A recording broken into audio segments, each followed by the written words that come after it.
Captain says you think it could be blackmail or extortion. Yeah, well, we don't have any evidence yet, but Pepper has a lead that may be valuable. She's been withdrawing large amounts of money from the bank, and she won't account for it. Are you being blackmailed? I met with him a few times, went to his place, and that's when he told me about the pictures, horrible pictures. Well, I don't have any more money. He's got a policewoman aboard. I don't want any shooting.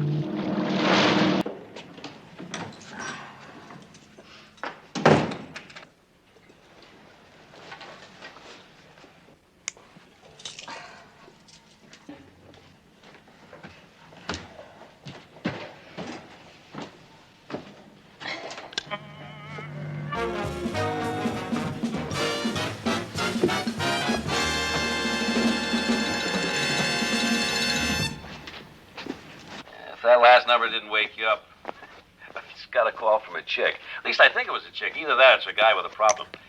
Anyway, this person said to me that it's not true that men are physically superior to women. And proof of that is the fact that the greatest warriors in the history of warfare were women, the Amazons, who defeated every army of males they ever came up against until they got pregnant. Hey, you know, I just got an idea. Really, if I were a criminal, I'd use it, but I'm passing it along to any criminals who may be listening, free of charge.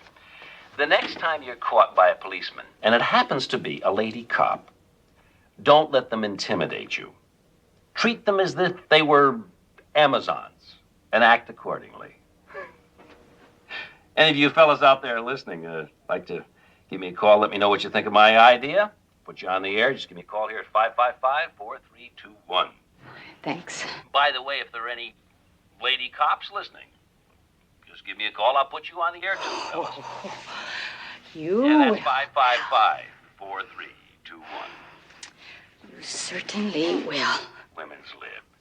But I love women in their place. Or mine, whichever happens to be handier. Yeah, just give me a call right now. Hey, must be getting to somebody.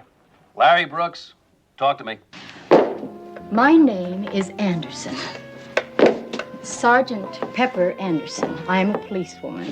Hey, you're kidding me. You're putting me, a cop? You put me on. I can't believe that a grown man can really believe the nonsense you've been spouting, especially about policewomen. And if you think it's funny, I think you better get a new joke book. Come on, Sergeant. Where's your sense of humor? Look, I'm the first to admit that women are not only equal to men, they're superior in many ways. But coping with violent criminals isn't one of them. It certainly is. How much time do I have? You got 2 minutes, Sergeant Pepper. Hey, Sergeant Pepper, that's cute. Not as cute as what I'm going to tell you. Hey, you really told that creep off last night. Good work. No, did you hear that? Sure, I thought you did just great. I don't know what got into me. Hi, Pep, fellas. did great. Morning, Pep. Wait, you mean you heard it too? Listens, but we did hear about it. Oh, well, I gotta admit, it did give me a bit of pleasure telling off that creep. Larry Brooks. Gee, I'm sorry I missed it. There you go. What's this? Larry Creep phoned in. Want you to call him back. You're kidding.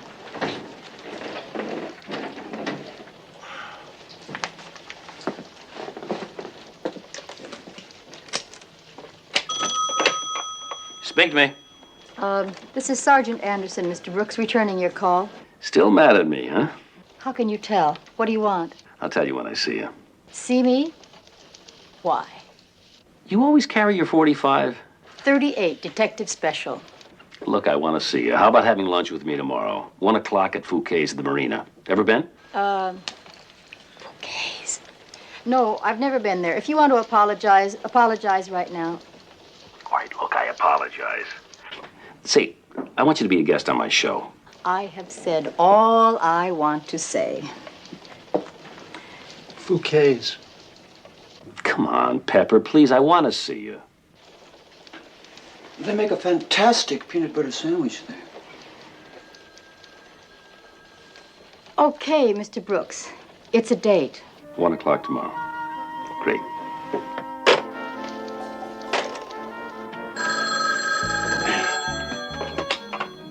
Mr. Brooks, he's just been fired. Can I help you? His bank? Oh, he's just been promoted. Yeah, if you're worried about that loan. How are you, Mr. D'Angelo? My wife's account? Yeah, you're right. Yes, I would call that substantial. Oh, sure. Go ahead and pay it. Yeah, I'll straighten it out when I get home tonight. Yeah. Thanks for calling, Miss D'Angelo. Bye-bye. What are you doing? Bank called me this afternoon. They said you were overdrawn, and no wonder. What are all these $500 checks for? What $500 checks? Household expenses. Well, then I guess that's what they're for, household expenses. What household expenses? All kinds of things like groceries, furniture, clothing, inflation. Don't get funny. Oh, I'm sorry, Larry, I forgot. That's your department. With everybody else but me. Look, you've got charge accounts and credit cards to handle household expenses. I want to know what this unaccountable $500 is for. It's not just once. It's every week for the past 3 months, right on the dot. So what? You can afford it. Ever since you've been in the big money, that's all you're interested in, money. This is the first interest you've shown in me in a couple of years.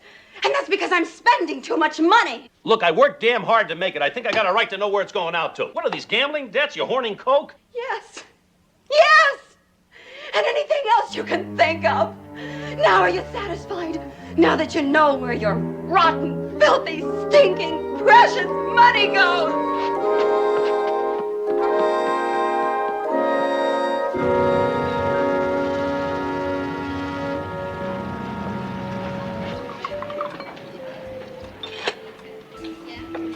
Still mad? How could I be? Thanks. Look, I mean to keep this a strictly business luncheon, so I gotta ask you again.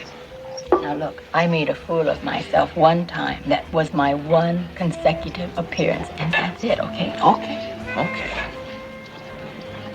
Business aside, why don't you take the afternoon off? Come on, I got a boat. We can relax for an hour. Sorry.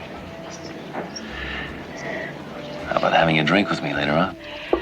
Now, the reason I accepted your luncheon invitation was to show you that I'm not always that obnoxious. Besides, I don't get involved with married men. Very happily married man. Really?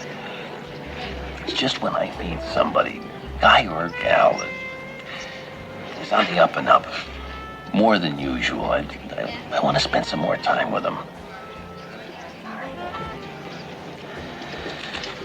More wine? Speaking of marriage, I got this friend. He's really got a problem. Hey, come on. You're talking to a cop, remember? Yeah, it's me. Old, happily married's got a problem. Yeah, it's a situation I don't know how to handle.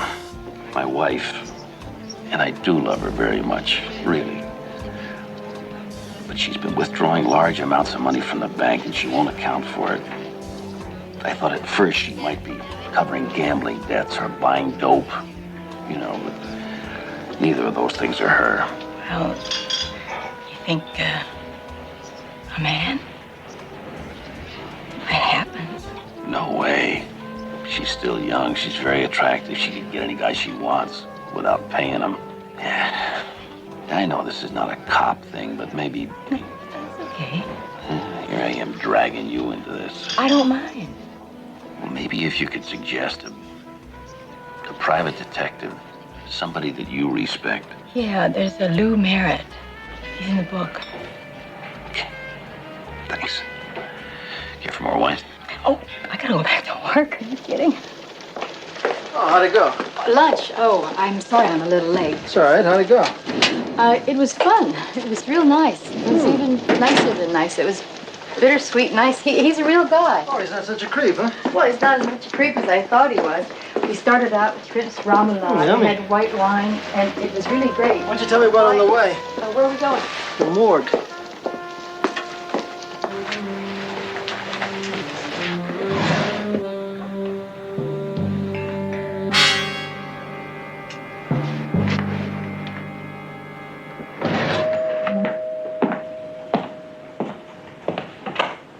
Kathy O, come on in.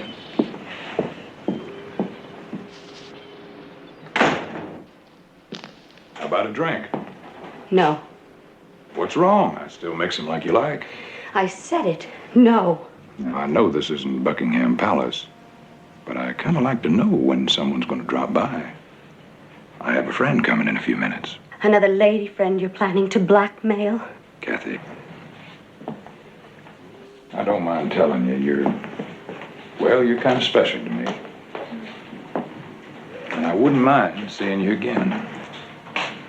Tomorrow. Tomorrow?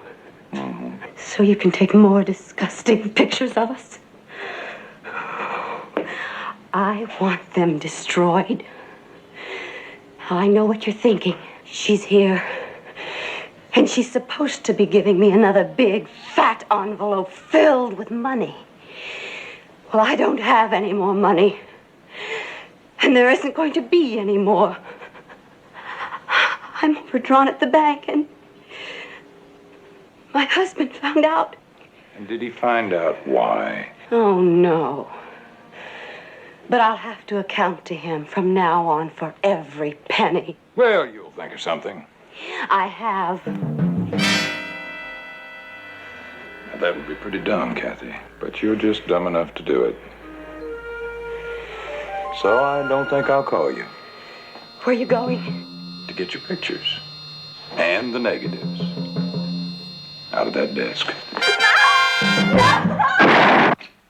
Kathy? Hi, Loretta. Miss Brooks up yet? I haven't heard her shower. Got any coffee? Oh, you know there's always hot coffee in this house, Mr. Brooks. Yeah. How'd the lecture go? Oh, fine. Fine, just fine.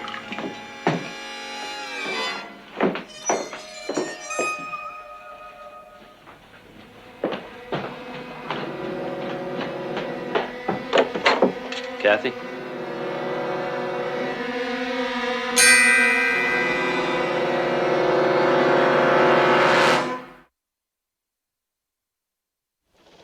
Well, according to the autopsy report, suicide is ruled out. The deceased was right-handed. The entry wound was on the left side of the head. Well, I tell you something. Somebody sure as hell wanted to make it look like suicide because the report indicated that there were powder burns at the entry wound. That's right. Anything else, Fred? Yeah. Shoe prints. We found a few in the garden. But not Brooks's. No, and not the gardener's.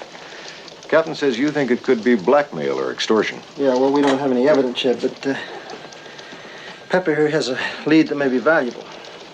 Could save us a lot of time. Well, good luck. Thanks, Frank. All right. Why don't you just go pay your lunch date a visit? Nothing points to him. Go pay him a visit anyway.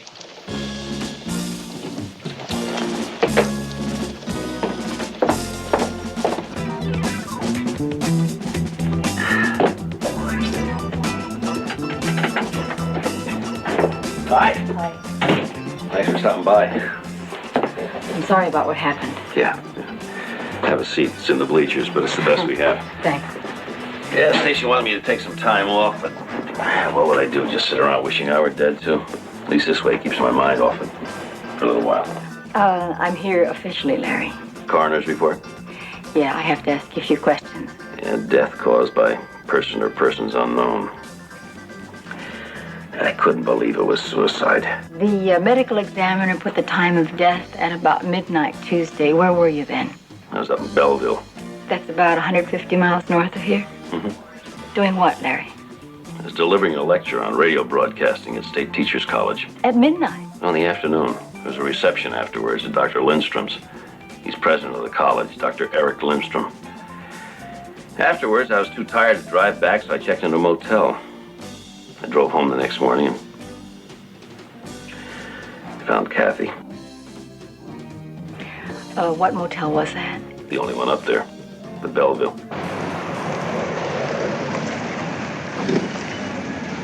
Look, I'm gonna go over to the campus and see what's happening. I'll pick you back up here later. Don't forget to write. Just take care of the business at hand.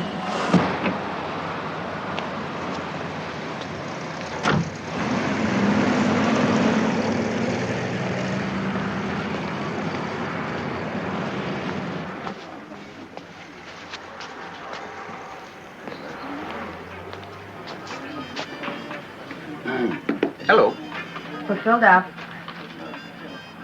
Too bad. You're cute. Oh, thank you. Then my mama was right. Are you a postgraduate? Police Academy. Look, man, we're clean. Yes, I know. Don't worry. That's not why I'm here. Oh, well, in that case, if you want a room for a couple of hours, I can arrange that.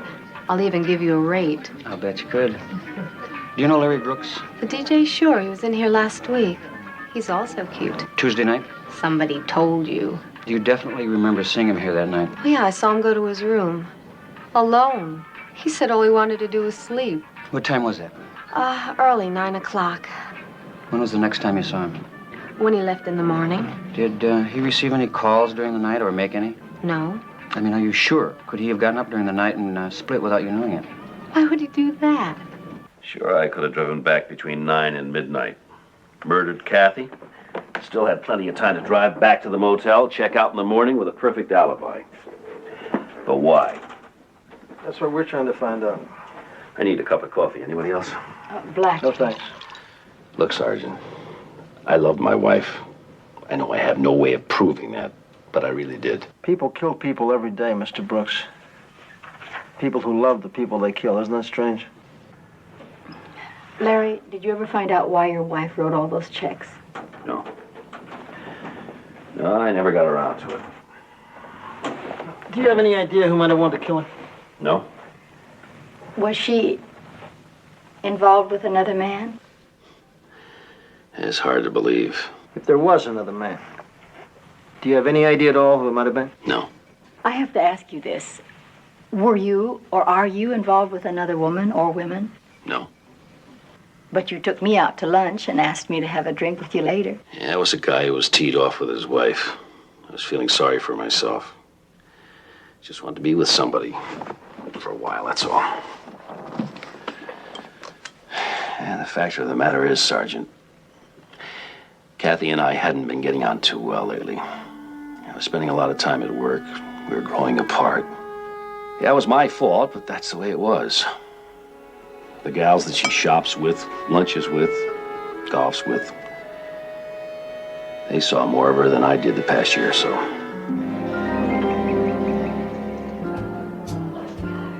Nice place. Are you ready for some girl talk, Sergeant? Yes, that's why I'm here. We have a table over here. First of all, this place helps to relieve the monotony, if you know what I mean. You can sit in the middle. No. What monotony? Well, the kind of monotony of being the wife of a very VP type. Drink? No, thank you. William, the usual? Me too. Oh, could I have a glass of water? He's never around when you need him. With mine, change that to never around, period. And you're married? Oh, no, I'm not married. And you work? I've thought of taking a job, anything. But my husband would have a fit image and all that. So I spend most of my time making sure that the freezer's full up and the maid knows what to prepare for dinner. Shopping. But then how much can a girl shop? Right. So we come here to unbore, you could say. And believe me, some of the jocks around here aren't half bad. Yes, so I noticed. However, I came to talk about Kathy Brooks. Oh, Kathy. Well, in a nutshell, some of us play around. But Kathy didn't. A round of golf was more like it for her. She wasn't involved with anyone? Kathy? No. I would have said so, too, up until about a week ago. Well, what happened about a week ago? Well, now, I don't know if this will mean anything to you, but I was at her house when she received this phone call from someone she addressed as Dennis. Well, she cut it short, saying that she couldn't talk and that she'd call him back later. When she hung up, I was my usual nosy self, and I asked her, hey, who's Dennis? What'd she say? She said it was somebody from the radio station calling for her husband. No. Dennis? No, Dennis works here. And your wife? She never mentioned anyone with that name? My wife's cousin, Dennis Farrell. He's with the State Department in Italy with his wife and 2 kids. He's there now? Oh, we got a letter from the other day. He's on his way to Switzerland for a couple of weeks. Hmm. Pepper. Yeah? Thanks.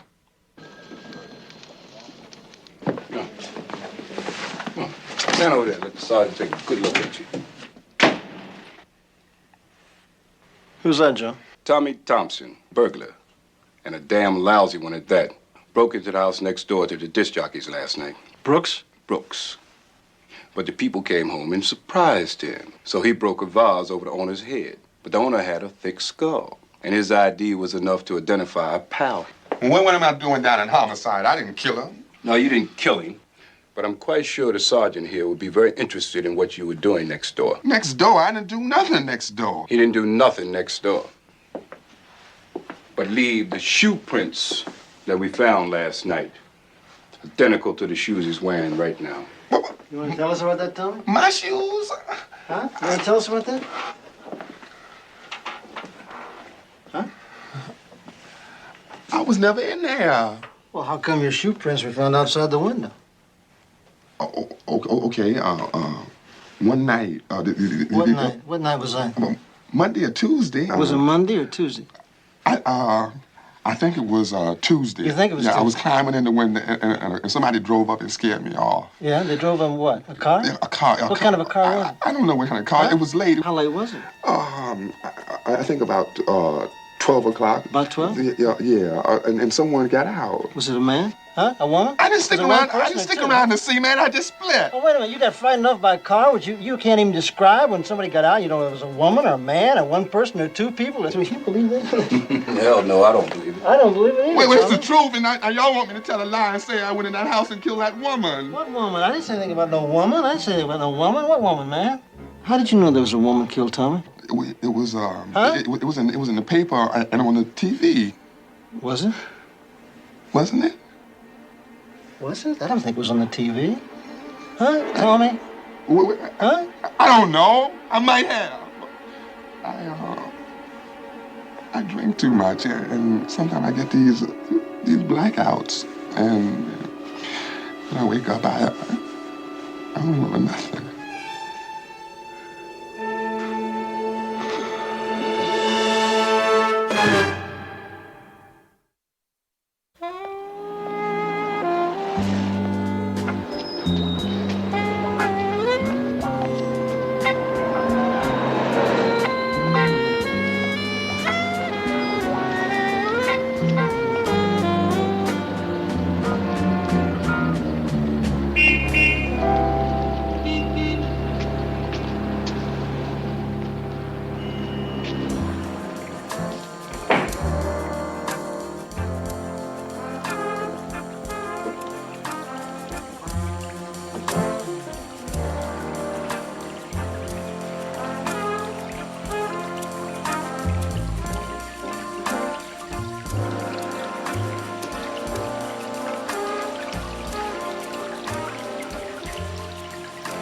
You looking for work?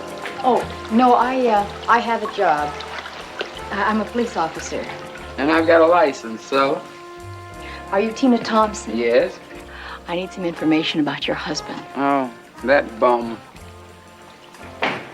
Greetings, Mr. G. Haven't seen you for a couple of days. Dinah available, Tina? No, she's kind of tied up right now, Mr. G. But what about Patty? You'd like her. She's got fingers like feathers, but firm, you know. Is she available? No, she's not. Okay, let's give Patty a try. You won't be sorry that you did. She's in tent number 4. Thank you.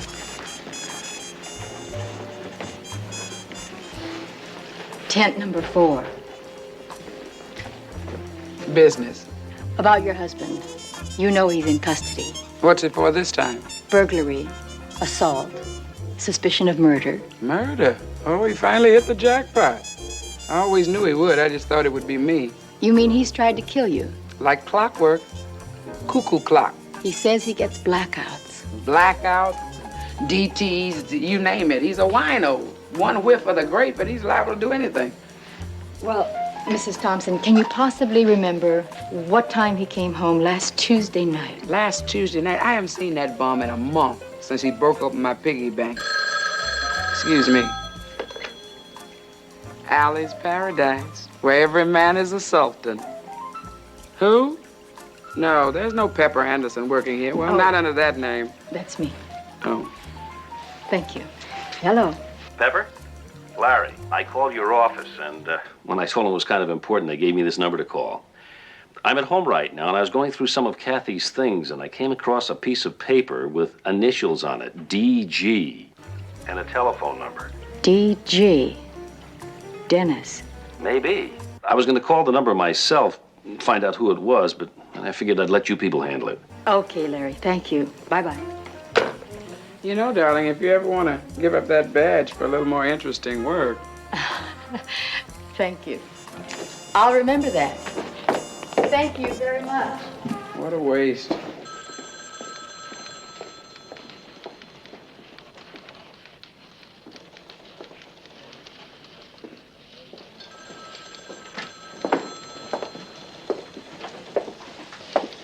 Morning, Pep. Two things. First, Tommy Thompson withdrew his confession at 4 a.m. He said his memory just came back to him and he didn't do it. You believe him? Well, I don't believe anything till I have to. The other thing is that phone number Brooks gave you. We checked it out. That's the address right there. How do you feel? Great. What made you ask? The marina. Oh, we ran a quick make on him. He's a management consultant doing business out of the marina address, which is also his residence, which is also where he keeps a big boat, on which he does a lot of entertaining, mostly female. Has he got a record? A few traffic violations. In fact, he's a guy with nothing on him, except apparently enough bread to swing like a king. Is there a law against that? Depends on how he gets it. For now, what I'd like to know is how and why Kathy Brooks had his phone number.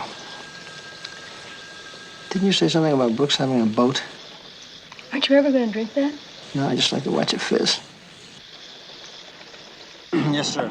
Okay, get my bow line, will you, pal? Yeah, sure. Oh, boy. Here we go. Give me a little shove off now, will you, buddy? Okay. All right. Thank you very much. Yes, sir. Have a nice day. I will, you too.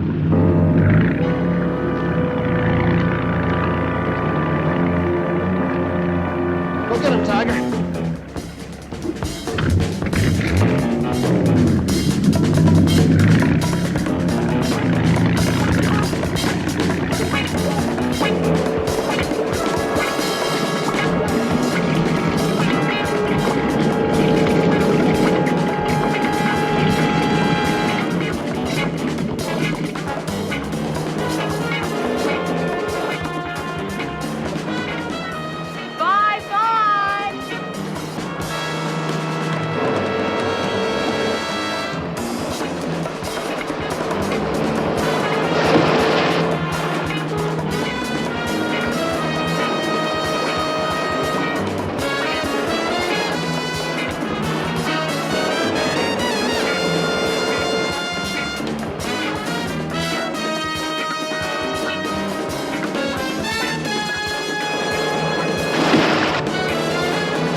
What's the trouble?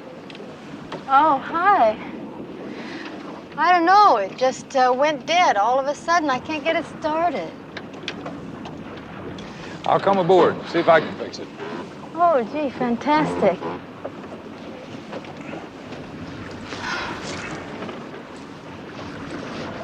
Now, don't look so worried. Whatever it is, I can fix it. You know, it just looks so complicated, all those nuts and bolts. Dennis Graham. Eve Marshall. Miss or Ms.? Mrs. Figures. Look, maybe I better give you a tow into the service station. I'm sorry about this. Oh, it's not your fault. But boy, is my husband gonna love me tonight. Say, my pad's right here at the marina. So while they're working on her, come on up and have a nice, cool drink. I happen to make them pretty good. You got fresh limes?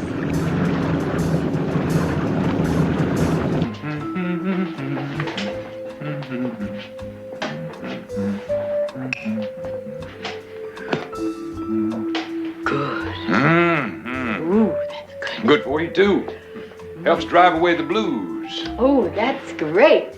Except I'm not feeling blue. Oh, now, come on. That boat of yours doesn't get fixed fast. You're not going to really enjoy telling your husband about it tonight, are you? Oh, my husband is a very understanding type. Now say that again. And this time, look at my face when you say it. He's okay. And anyway, I don't want to talk about it. Why not, Eve? Well, because we have our troubles like everybody else, and he has a bad heart, and it makes me feel guilty. Okay, so let's not talk about him.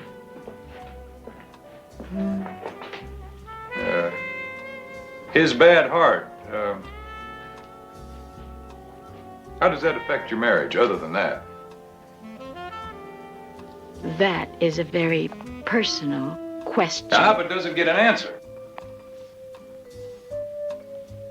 Why don't we talk about you? Ah, my favorite subject. Aside from being modest, what are your other qualities? Well, I make a good drink. And I guess you could say I enjoy my work. I'm a management consultant, among other things. Meaning? I'm also a connoisseur of good wine and beautiful women. Since I've just stocked my cellar. What's up there? My bedroom. You want to see it? I'll give you the grand tour of my palazzo here. I'll just get us another one of these. Would you get that for me, Eve? Hello? Is this Dennis Graham's apartment?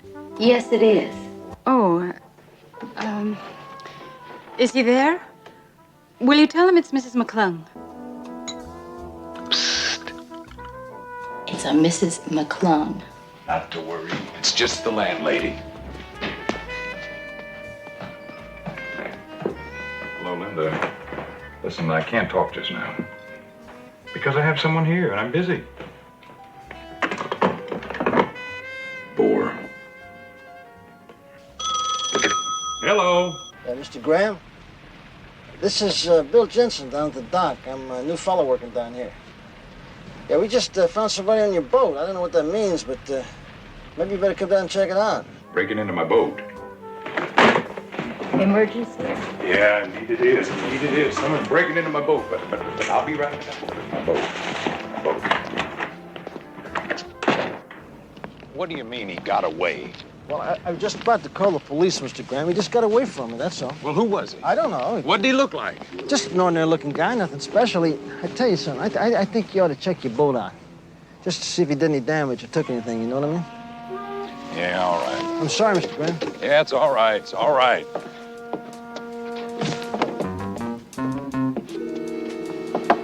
Dennis? Yeah? Dennis? I just called home. There's an emergency. I gotta get back. But, I took down your number. I'll phone you. I mean that. Okay. Did you get anything? He's a charmer, that old fox. Thank you. Hello. Mrs. McClung, I'm Sergeant Crowley. This is Sergeant Anderson. How do you do? Won't you sit down? Thank you.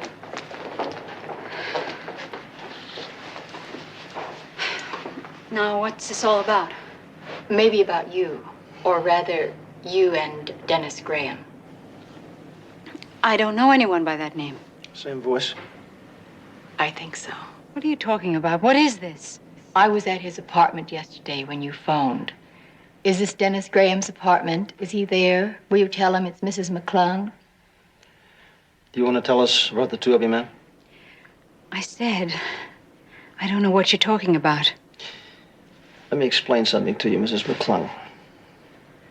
There was another lady, maybe you read about her in the papers. Her name was Kathy Brooks.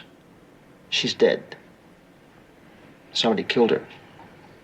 Now, we think somebody was blackmailing her and for some reason murdered her. Dennis? Maybe. Is he blackmailing you? Is he blackmailing you, Mrs. McClung? We know that you're married, that you have a husband. Oh, go.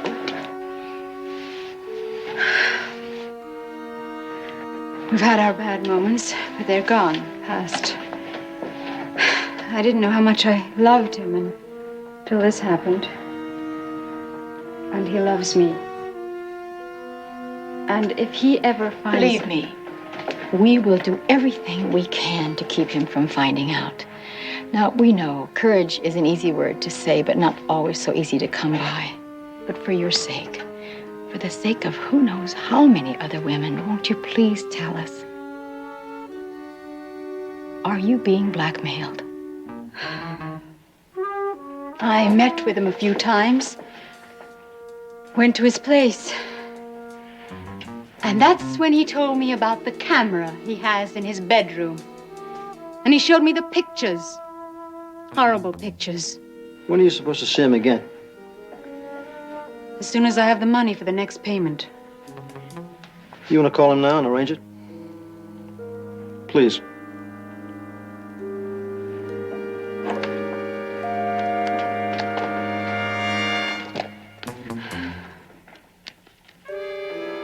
Oh, that's not it.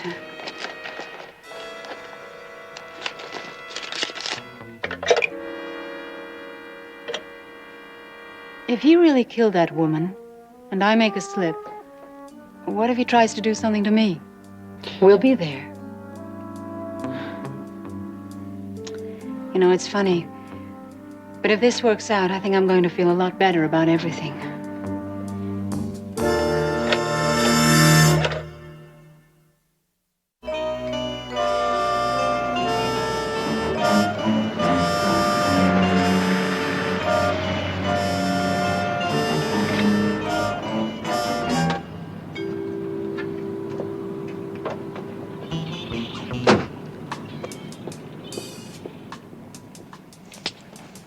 Pigeon approaching coop. It's open.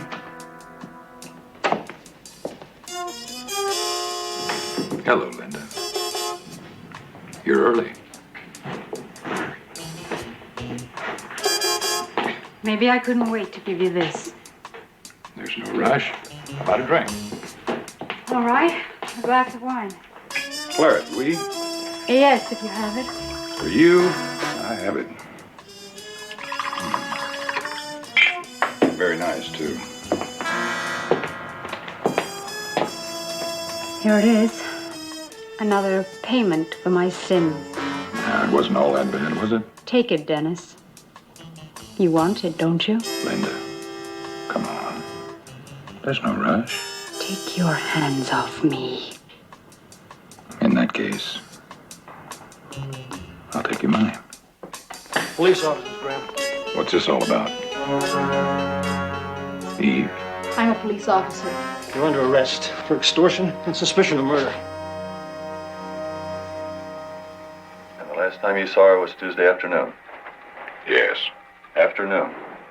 Yes.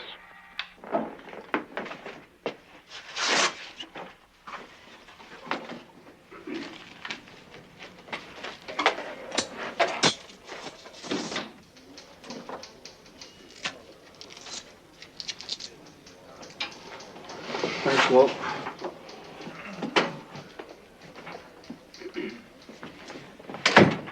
Yeah, now, then what happened?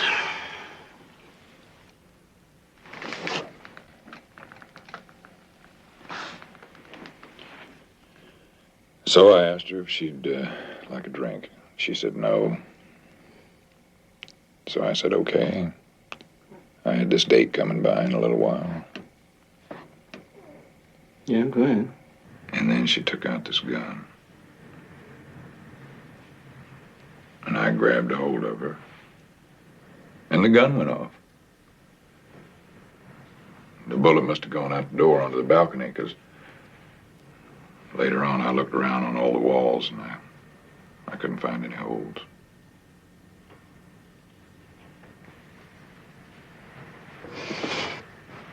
Yeah, go ahead. What happened then?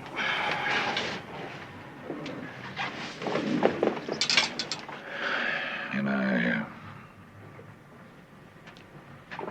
I slapped her.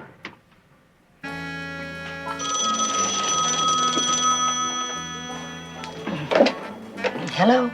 Pepper? Larry. Hi, Larry. I just heard. You got him. Well, we think so. Thank God. You know, Pepper, when this whole mess is really over with, I'd love to see you again. If that's all right with you. Well, sometime, Larry, sure. You name it. Well, I don't know. Why don't you phone me and we'll see? There's someone at the door. I'm expecting guests. Bye, Larry.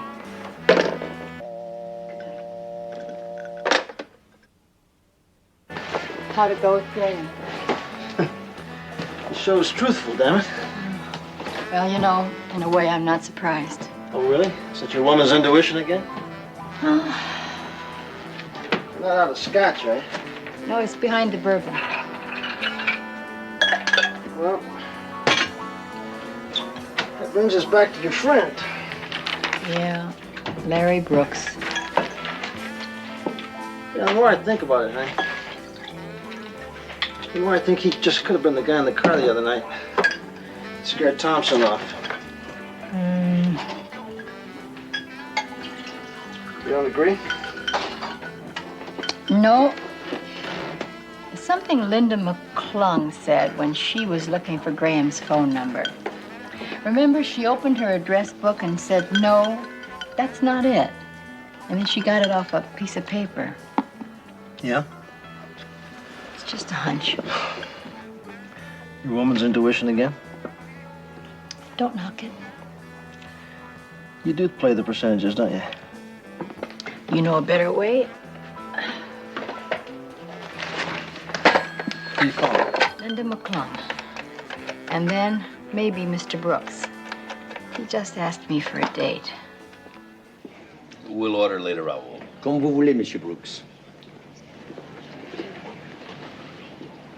And if I knew how to say it in French, I'd tell you how glad I am to change your mind. I'm a woman. So I've noticed. A toast to the police department. Told you we'd try our best. Well, the lead I gave you really paid off, didn't it? Lead? Graham's phone number. Oh, yeah. Yeah, it did pay off. Where'd you find it, Larry? And Kathy's things. I was going through one of her old purses and it was shoved in behind some charge accounts.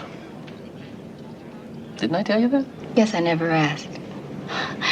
Shows how careless cops can be sometimes. Yeah, what do you mean? Well, homicide usually goes over things very carefully, like purses, very thoroughly. Yeah, well, this is one they missed. Yeah, they sure did. Explain something to me, Larry. Uh-huh. My partners and I, we did some checking with a woman, another victim of Graham's, and with the phone company. What we found out was the number you gave us, Graham's number, that was a new number. It was changed 2 days after your wife's murder. You got that number from information, and you knew about the blackmail. You wanted us to know that Graham had a motive. But Graham didn't kill her. You did. Just leave it there. Don't try anything. I have friends. And there's a mic in there, too. They've heard everything.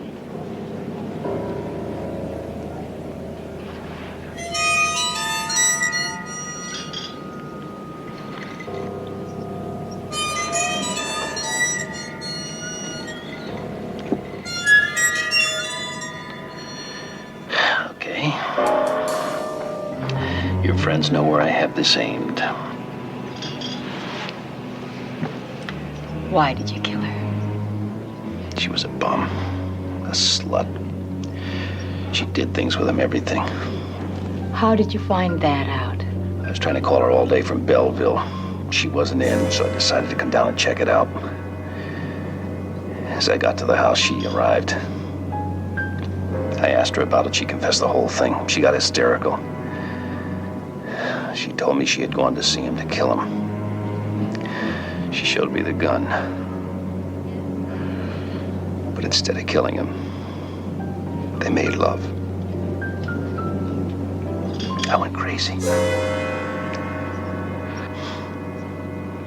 I didn't mean to. God, I didn't mean to.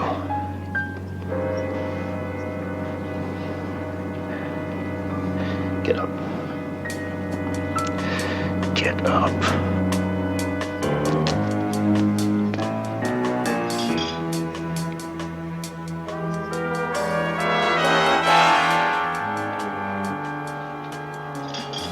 Don't.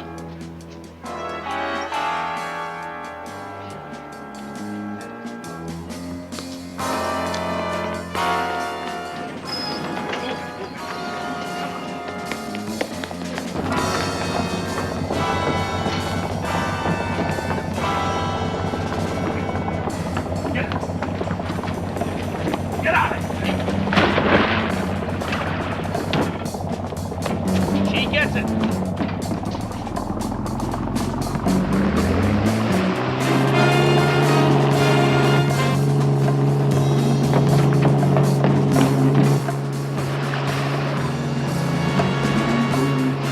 And remember, he's got a policewoman aboard. I don't want any shooting.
Thanks, guys. You okay? Oh, I'm freezing. Yeah, I'll get you a hot buttered rum. Oh, good. Anything that's hot. I look a mess. You look great to me. Cutting it pretty close, weren't you? Out there? Oh, in the restaurant. Cutting it pretty close. Yeah, that's the last time I'll play percentages, Bill. Till the next time, Pepper. Till the next time.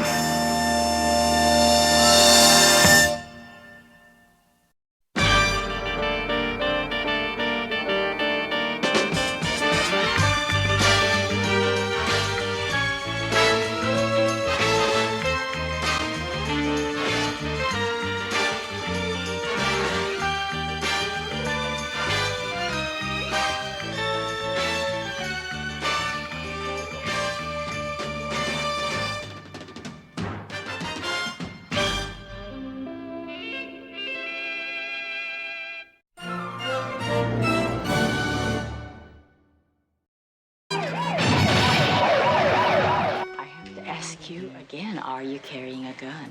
And if I am? I'll have to arrest you. Figure out what truck you want to hit yet? Tell your maniacs out there not to waste the drivers, huh? Haven't you ever cheated on a man? No. And I've never set him up to be killed by the police either. She's a cop. He's got a gun! Stop it! Kill me! Don't shoot, Sean!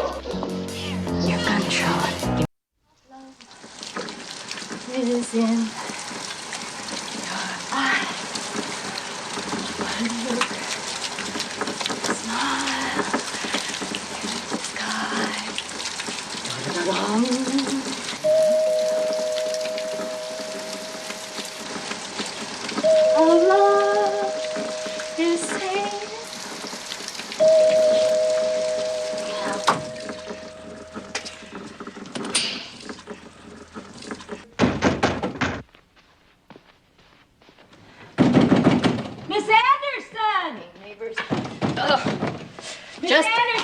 it off me. What's the matter? Don't you hear it? They're at it again. The Barrys in 33.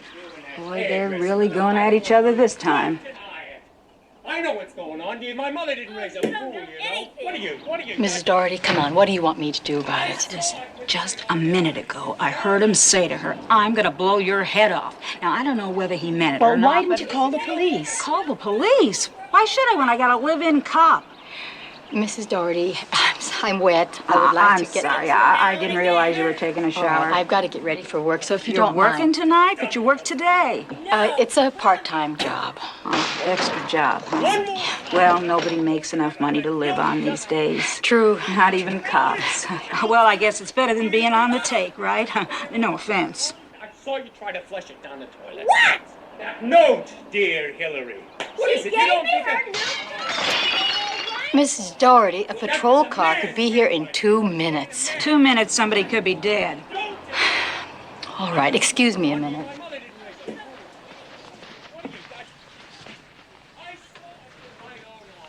my own eyes I saw. Big deal. She's getting me hurt. She likes to have her customers reach her now and again. Marion's handwriting. Oh, you must really think I'm some kind of a dummy, don't you? No comment. Now, I don't want you to see him again. Do you understand me? Cut your own hair. As a matter of fact, give me a knife and I'll cut it. Is that a threat? Answer me. Is that a threat? Don't see him again, do you understand? Stay out of there. Hi, I'm... If you ever see him... Excuse me. What? I'm Sergeant Anderson.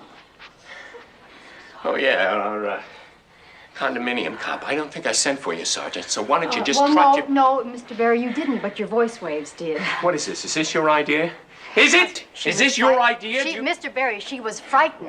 Now, was even frightened. from my place, it sounded pretty heavy up here. Now, do you think we can keep this in the family, or shall I call a patrol car? Look, what's really going on here, huh? I mean, really going on. I have a conversation with my wife, all right, an argument, and suddenly we have cops in the door. Is this your idea of the scene you wanted, huh? I hit you, and you bleed, and there are cops, and...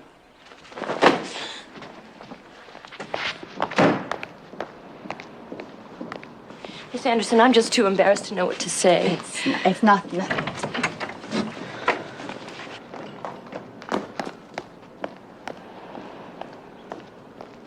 You sure you'll be all right now? I'm scared to death. He's always talking about going and getting a gun. Oh, I don't want to bother you with my domestic problems. Well, that's hardly a little domestic problem. Do you want to press charges? For what, a bloody nose? All I know is I'm finally afraid to be here alone when he gets back. Have you got any relatives or friends you can stay with? Mrs. Doherty, do you think you could put Mrs. Barry up for the night? But isn't there anything more that you can do? I mean, you must have some pull at headquarters. When I get back in the morning, I'll see what else can be done. But right now, I really have to go. Okay. Thank you, Miss Anderson. Thank you for coming and helping. You're welcome.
this.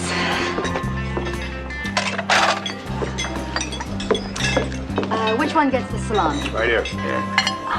Hey, how about some more coffee? Coffee. Some more cream, too. Yeah, okay. Hang in there. I'll be right back. Coffee. Hey, Bunny, how about some sugar for my coffee? You already had 2 sugars. You want to put us out of business? It still ain't sweet enough to keep me awake all night. Pappy, there ain't nothing sweet enough to keep you awake all night. Except you. I was hoping you'd say that. Hey, Bunny, how's about a glass of milk, huh? M-I-L-K. Coming up. That's a glass of milk. Figure out what truck you want to hit yet? Yeah, I got a guy who could use a load of small appliances. Well, listen, if you get lucky, save me a toaster, will you? Get my old lady off my back. And tell your maniacs out there not to waste the drivers, huh? Can you remember that? That's easy. Afraid you lose a customer? You kill somebody, you bring heat to this place. This kitchen is hot enough. Take a look at me. You don't believe in violence, huh, Brock? Only if there's a think involved. How long you had this broad? What? I don't know. She ain't exactly dog meat, I'll give you that. But how come she'd work a job like this? Not everybody can be a topless dancer, you know.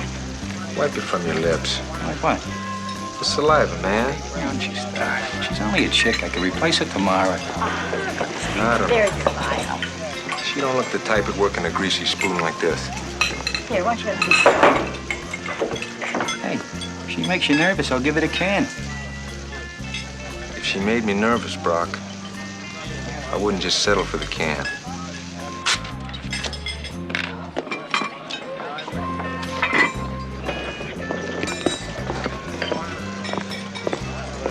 Hey, Bunny. Pie. Where's my pie? Oh, yeah, your pie. Pie. There's your Hey, Bunny, turn up your hearing aid, huh? I mean, I asked for lemon meringue pie. Oh, lemon meringue pie. There's your meringue pie. Ah, thank you, sweetheart. You look like you got something else on your mind. I can't keep no secrets from you, can I, Tiger? What secret you got? Oh, my old lady. She's sweet, but she's a little soft in the head, and I got her in this nursing home, and well, I'm the only one who really can, get to her. And I told the night nurse I'd call and check to see how she is, and Mr. Brock, honey, I'm gonna go make a phone call. Why don't you use the phone on the wall? Are you kidding? My mom's gonna think I'm having an orgy with all this racket. Hey, Bunny, that's my dime. I'll put it back. Keep it warm, Brock.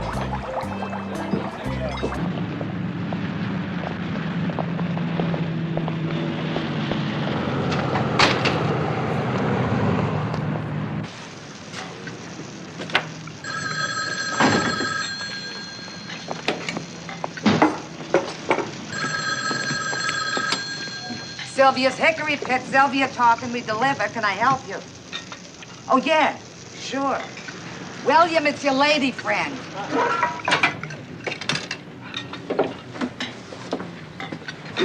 Okay. Thanks. Yeah. How's it going? Okay. Sylvia still got the hots for you? Can't keep her hands off of me. Listen, Bill, I think we're on the right track. This is the dive where they work out which trucks to hit, strictly to order. They don't move until they've got a customer lined up for the stuff. What about this guy Brock? Is he in on it? Up to his dandruff. Only nothing that would hold up in court. Also, his partner seems to be a little nervous about me. Think of Rock? No, they're just starting to ask questions. And this Brock, well, he looks like the kind of guy that, well, if he ever found out I was working undercover, I think you'd have one big vacancy in your unit. Honey, you know we're covering you. When's the last time you saw a cop outrun a bullet? You want to pull out? No. I'm just tired, my feet hurt. And there was some trouble at the apartment today. A nice, pretty young woman with a nutty husband. They had something going. I had to go play marriage counselor. Anyway, you go back to work and give my love to Sylvia, okay? Yeah, I'll do that. Hey, Joe looks miserable. Well, he just had some of her lasagna with pignoli. What's pignoli? Nuts. Nuts to you. Ciao.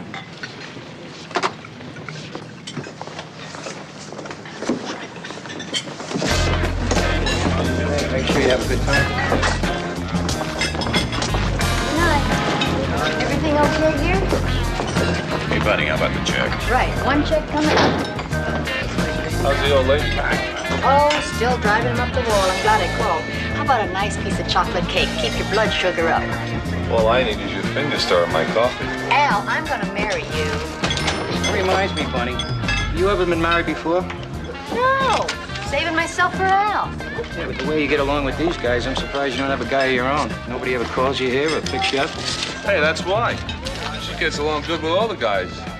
See you on the next run, Al. Who wants to fight over Here, this? I got it.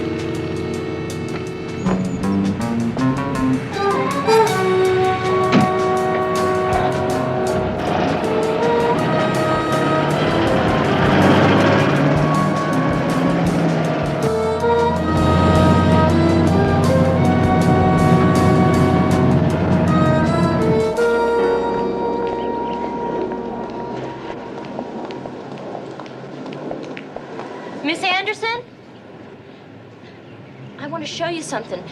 Do you mind? Only take a minute. Oh, could it possibly wait? Not this. Oh, goodness. Your husband did this? I was asleep in Mrs. Doherty when I heard him come in. Well, did you talk to him or try to calm him down or anything? The state he was in, he'd have killed me. I mean, I know that. Lost horizon. Did anyone call the police? Yes, I did. But I guess it wasn't a heavy enough scene for them to issue a statewide manhunt. Boy. Well, there's a problem here, all right. He's convinced I'm the problem, all part of a grand conspiracy to deny him the recognition he deserves. He's got this idea he's a great artist. He's not bad. If only certain people would stop putting him down, getting him fired one job after another. His current job. Of course, he feels I'm forcing him to prostitute himself. No way you can persuade him to get counseling? To him, the whole world's out of step except Sean Barry. Well, that's not that unusual. If only the police could throw a good scare into him, let him know if anything should happen to me, they'd know who did it. All right, I'll talk to Sergeant Crowley. Could you take me down there to kind of fill him in on the background? I mean, when Sean wants to, he can be so charming and witty like you wouldn't believe. I've been on my feet all night. Please? Come on.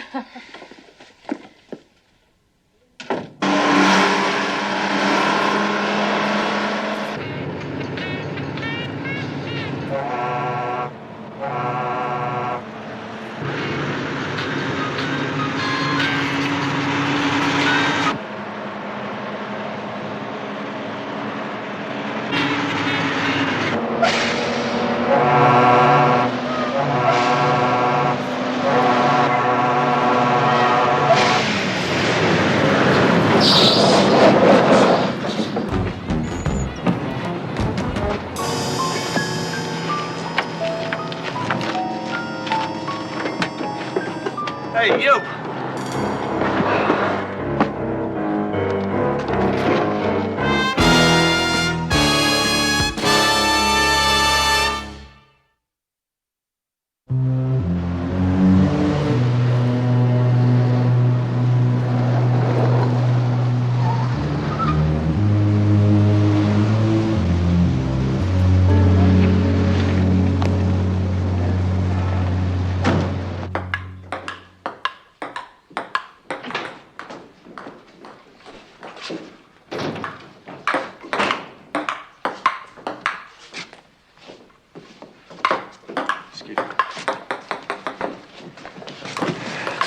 Hey, Red?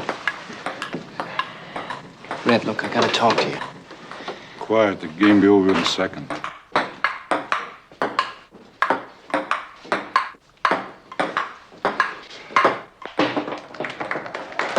Hey, don't touch that table, punk, or you buy me a new one. Man, you look like the dogs had you under the house. Yeah, some trouble at the house. Your old lady still playing footsie with that hairdresser? I don't know. She's playing some kind of game, you know, a puzzle. Look, that's not what I came to talk to you about. No? You once said that you had a nice, clean handgun for sale. What are you gonna do, knock her off? Hey, what the hell kind of thing is that to say? No, man, I just figure, well, I mean, nowadays, a guy's got to have some kind of protection, Red, you want to sell the gun or not? What kind of cash you got in your pocket? Enough.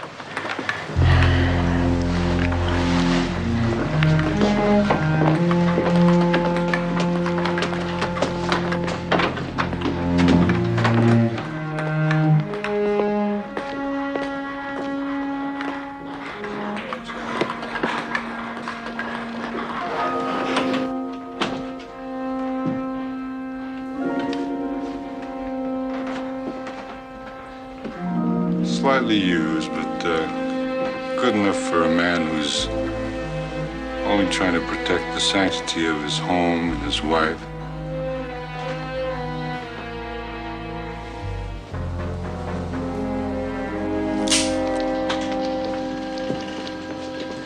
Those who in quarrels interpose often wipe a bloody nose. When I was a kid, once I had to write that 100 times on the blackboard. I'll get you some chalk. All I want is some sleep. When are you going to learn, Pepper? Never. Hi, Mrs. Barry. You want to step in, please? Joe tells me you want to meet with Brock. I think it's about time. I'm Sergeant Crowley. Just have a seat. Thank you. Now, Pepper here tells me that you and your husband have been having a little problem. A little problem? Well, we exaggerate. Well, see, there are days when this whole city seems to be nothing but husband and wives who are ready to kill each other. But until one of them actually makes a move... Then, Sergeant, what do you suggest? That I buy a gun? No, certainly not. My hairdresser's name is Francis. To my husband, that proves it's a man. This may sound silly, but have you ever thought of just having him meet her? He doesn't seem to want to. It's almost as if he's afraid it'll spoil his anger. Anyway, next day he'd just think of something else. As long as we've been married, he's had these sick thoughts about this one or that one being out to ruin his life. Has he ever tried to do anything about it? How could he? They were all fantasies. Yeah, well, usually, all we can do in marital disputes is get the two parties in the neutral corners and hope they cool off. And hope we get some sleep. I see. If I call you in time, you'll do your best to stop the bullet in midair. Oh, Hillary, that's not... Thank you for your time, Sergeant. I'm sure you have more important things to handle. Thanks very much. What'd you make out in tips last night? Lousy. How about you? $25.50. I'm giving up police work. Thought you already had.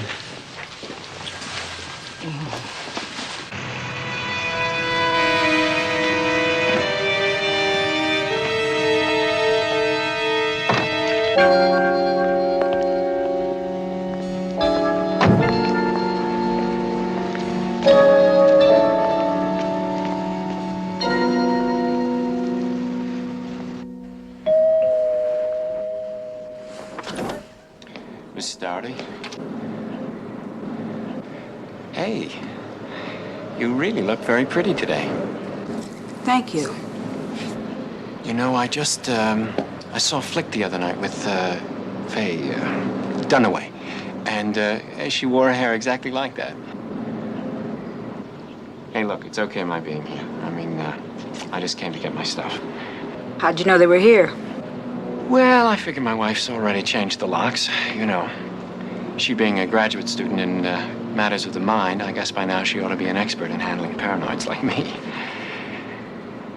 Look, I know she wouldn't have locked me out without my things, you know, my clothes and my paintings. Yeah, you're right. Come on, they're here. Thanks.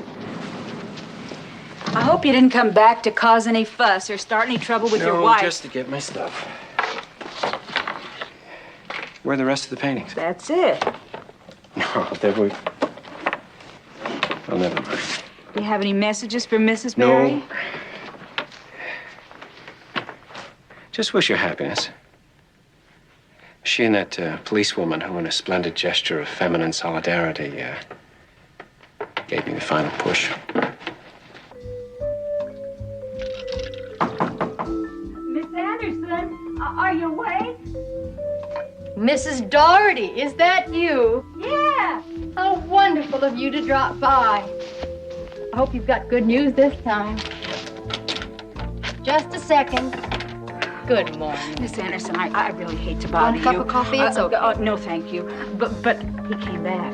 Mr. Barry. Yeah. Well, that's good. He came back to pick up his things. Oh, well, then that's great. No threats or anything? Well, not exactly. You see, I asked him if he had any messages, and... do you mind? No. I asked him if he had any messages, and he said, yeah. He said to wish his wife a lot of happiness, you and her. Good. That isn't exactly a threat, I know, but, well, you see, he said you gave him the final push. And I could tell by the way he was wearing his coat that he was carrying a gun. You're quite sure that's what you saw? Yeah. Now, do you figure on calling the police and having him picked up? I'll call and tell them what you said. Good.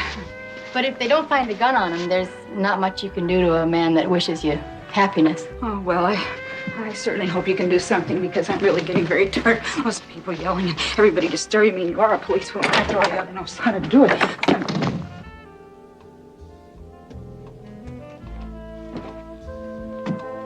Yuck.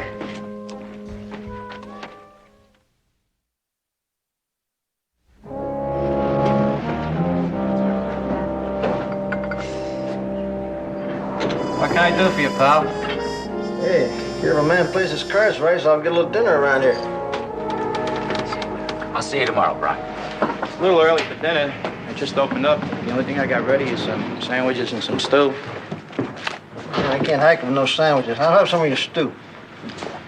Where you from? Out of state? All right, sure. What are you hauling? What am I hauling? I'm hauling good stuff. Only thing is, I got me a little shrinkage problem. Everybody's got problems today. You ain't telling me nothing. Now, my boss wants me to carry a shotgun. I said, there ain't no way I'm gonna carry no shotgun. I mean, they ain't paying me to be wired up, you know what I mean? You're smart. You bet your life I'm smart. There's plenty of whiskey where that come from. I only got me one life. Well, I'll tell you the truth, between you and I never knew anybody that could grow a new head. That's exactly what I told him. If anybody wants whiskey, it's bad enough to hold a gun on me. He's looking at a live coward. Or better yet, you know what I'd tell him? I'd say, hey, baby, why don't you just not get yourself in no sweat? In fact, you make me an offer I can't refuse, and I'll give you door-to-door service. I guess it takes all kinds, huh? That's right. What about you? I mean, you know anybody who's real desperate for some booze? Mister, let me tell you something. I don't know who you are. You might be a cop for all I know. Or some other kind of a crook coming in here set me up for a shakedown. This here is my business. I'm not interested in yours. Look, man, now get out of here and get lost. Hey, wait a minute. I said get out of here. I tell you one time, get out of here. Said you got a sour disposition, you know that? Only with my friends, pal. With anybody else, I'm just hard to get along with. Probably yesterday's stew anyway.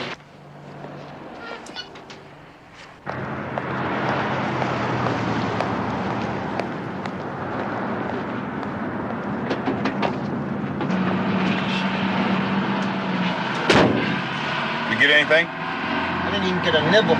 He's tight as a clam. I think he's got a sour view of human nature. Yeah, well, back to Sylvia's then. Think it'd be safe for Pep to show back tonight? If she doesn't show up, he's gonna get paranoid and maybe get the idea she's a cop. Yeah, but at least we'd know she was safe. I mean, we can't see through those walls. Joe, we blow this one. We're right back where we started. I think I'll leave it up to Pep. Hang on, Mrs. Doherty. One of these days I'm gonna make it. It's not the dogs, it's the doorbell. Oh, Sean. Hi. I just stopped by to apologize and brought you this. Thanks. I woke you, didn't I? Oh, that's all right. Could I come in for just a minute? Look, you're already aware that Hillary and I have a little problem. Actually, since we've been married, she's tried to help, you know, but it just seems to get worse, and I thought maybe you could help.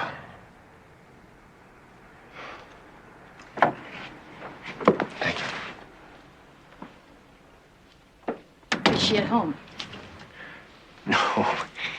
She's probably afraid I'll turn up drunk and make myself obnoxious again.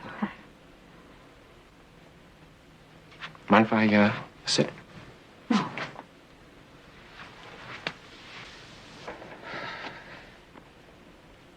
Right. Well, I guess you know the problem's not Hillary. It's me. I think I need help. Well, if you realize that, then half the battle's over.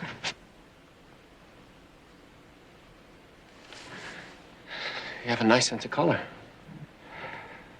Thanks. Would you like a soft drink or No, something? no. You like to read? Yeah. Cop that reads, huh? Poetry? Sometimes. I have to be in the mood. Yeah, I know what you mean. With Hillary and me, I mean, in our marriage, I kind of wanted a mood to come. You know, poetic mood. How does that go? Teacher, tender comrade, wife. A fellow farer, true through life. Wanted to say that to Hillary, but I'm not Robert Louis Stevenson, and she's not exactly Mrs. Stevenson. She's... What is she?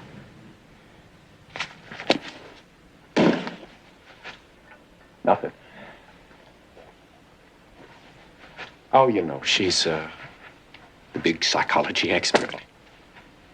Authority on matters of mental health, and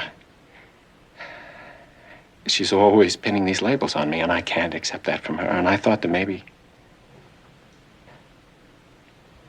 I don't know, you could tell me what to do. Well, no, I can't do that, Sean. That's something you've got to work out by yourself. By myself. Earlier today, Mrs. Doherty stopped by, and she said you came over to pick up your things, and she had the impression that you had a gun.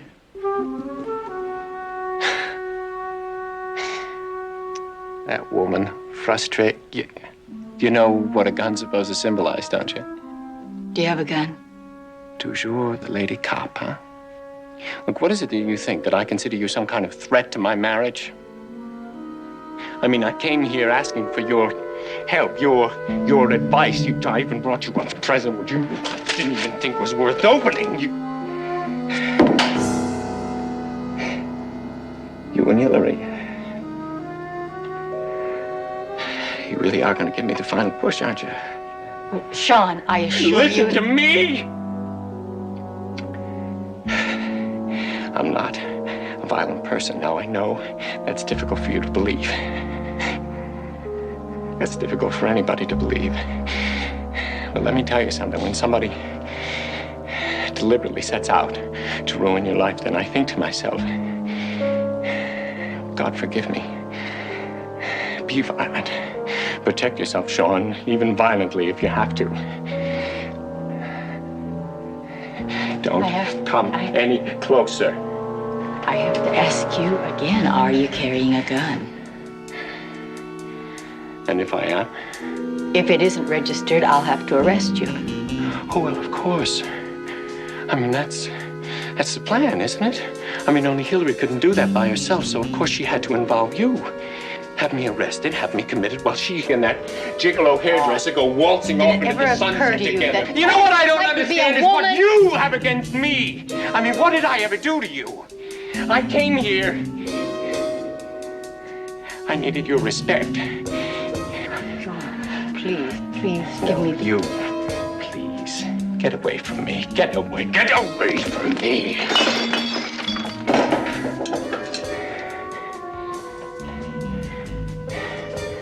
I know what you want, you and my wife. Well, you just might get it.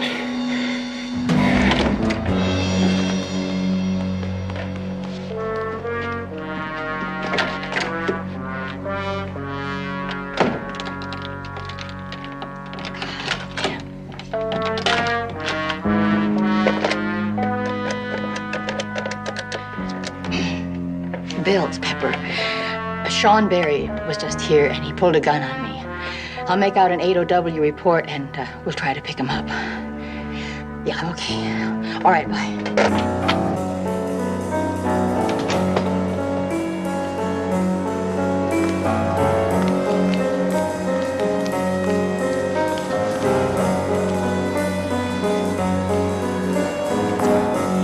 Hillary? Yes?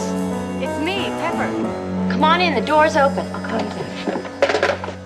Your husband really are some kind of undercover cop, aren't you? Your husband stopped by a while ago, apologized, and he also brought me a present. That's him, all right. Well, he also pulled a gun on me. That's him, all right. There's a local broadcast out for him now, but I wonder if it's such a good idea for you to stay here. Where can I go? If I leave, he could be out there any place. Pick me off with one shot. You've got to tell me what to do. That's almost what your husband said. Pepper, are you equating me with him? Just stay put and lock your doors. And if there's any trouble, then call me at this number. And remember to ask for Bunny. Not Miss Anderson, Bunny. Hey, Bonnie, come on. We ain't got all night. My stew's getting cold. I'm sorry, Stu. Go on. There you go. How about a piece of coffee, Bonnie? Coffee. Where's my sandwich? Yours was the salami. There you go. How about some coconut cream pie? One left. Coconut cream. Hey, Bunny, I need some ketchup and sugar. Ketchup. You got a match? Sugar. There's your ketchup. Who wanted the cream? What am I supposed to do with my fingers? What? Didn't I give you any silver? I'm sorry. Hey, Bonnie, you know, this coffee's worse than usual. You must be in love again. Hey, can I have a straw? You want a straw? Please. I don't know. She sure works her butt off. Yeah, well, I still say she's got too much class to work in a crummy joint like this. Hey, if you want me to fire her, I'll do it right now. Not yet. Bum, bum, ba-dum. Bum, bum, bum, bum. Evening.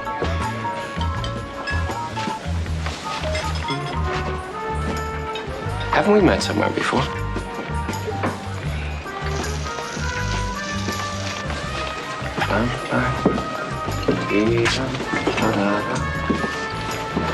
And sin has left its sad scar.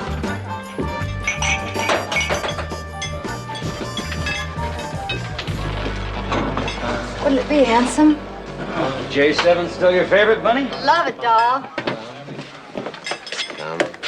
What'd you have? Where have we met before? Tiger, if we'd have met before, you'd have remembered it. Right, fellas? Let me think. Under the bacon and tomato? Come on, I'm kind of busy. What'll it be?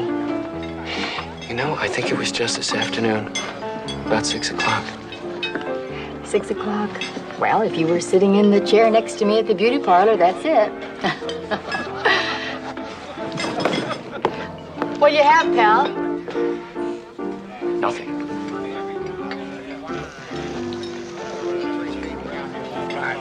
You know, there's a poem that keeps running through my head and I can't figure it out. Teacher, tender comrade, and her friend, the cop.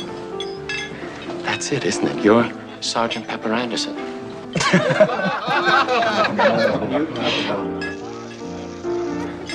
The beautiful cop. Boy, we really get some weird ones in here, don't we? Hey, Sergeant, could we have a little more cream here, please? Get out of here, I'll cover you. Hey, what was that cop business all about? Well, how should I know? The guy's bombed out of his skull. Excuse me, I need a little privacy.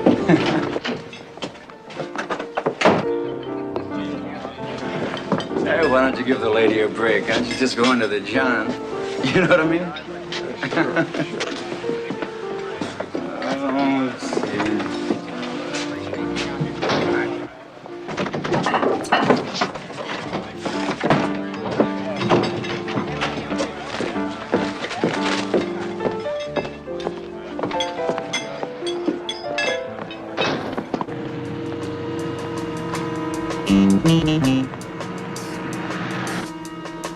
Hey, Bill, trouble.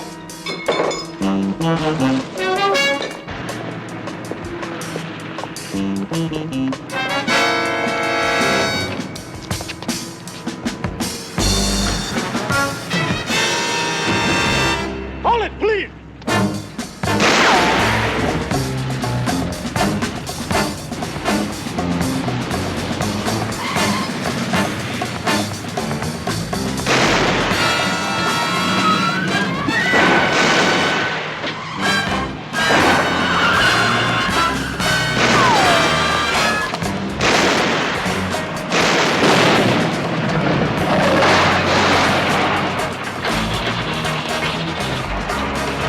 Drop it, man. Drop it or you're dead. Oh, yeah.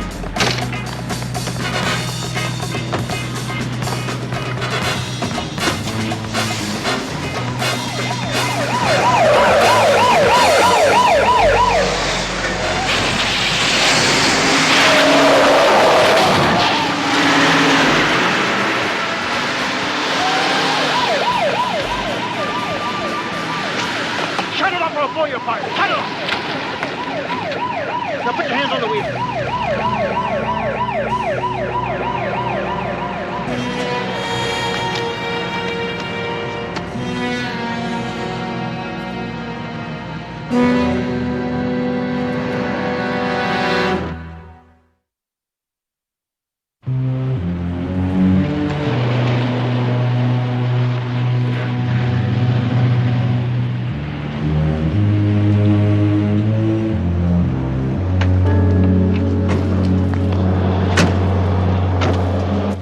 They got a regular armory out there, haven't they? Really? Anybody talking? No, not yet. But this guy Brock, I think that if the DA came up with the right kind of a deal, he might. Oh, yeah? Yeah. Well, maybe it wasn't a total loss after all. Oh, Hillary, I'm sorry about this. Hey, Bill, we found Sean's car in a parking lot downtown. It's being watched. I think he just might have abandoned it. I'm sure he knows we're after him. Hillary, when you and Sean had fights before and he ran out of the house, where did he usually go, you know, to cool off? He'd go get drunk and then he'd go play table tennis. It seemed to calm him down. Where do you go to play table tennis? He usually went to this one place. I can't remember the exact name of it. Red Star, on High Street near Carson Avenue. Let's stake it out. Joe, let's check these through and see I see it. Just one thing I ought to mention about Sean. This personality type, if he should ever feel cornered, trapped in any way, he'd never, ever give himself up. I just thought I'd better clue you in. Thanks. We'll give you a lift home. No, I think it would be better if I came with you. Helped Sean. Well, we'll see. Let's go. Hey, Pep? Yeah. I didn't see any car follow you to the cafe last night. I thought you'd like to know. Tell Bill to wait up for me. Are you sure? Positive.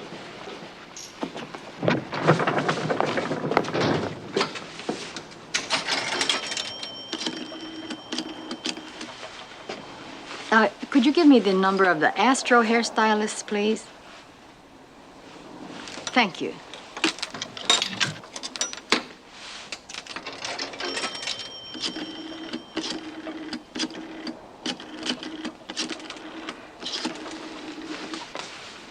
Good morning. Could I speak to Francis?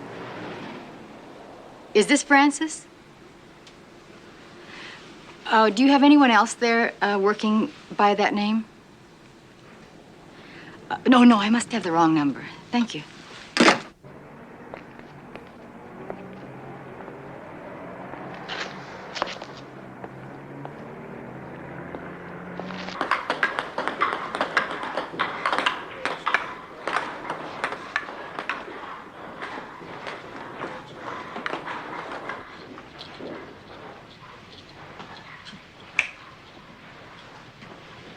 You just hit me. Somebody once said to me, if you ever want to pick up a clean gun, see old Red up on High Street. That couldn't be you, could it? No, that's another Red with red hair. Not me. I got my name from the Red Sox. Me and Van Johnson. Where you going, Red? Look, Sergeant, I'm losing money. What are you keeping that floor safe over there? What is this, a shakedown? What do you keep in the safe, Red? Huh? You guys, what kind of money are you talking about? If you're not too greedy, Sit down, Red, before I bribe her to the rest of the charges. Huh? Go on, sit down.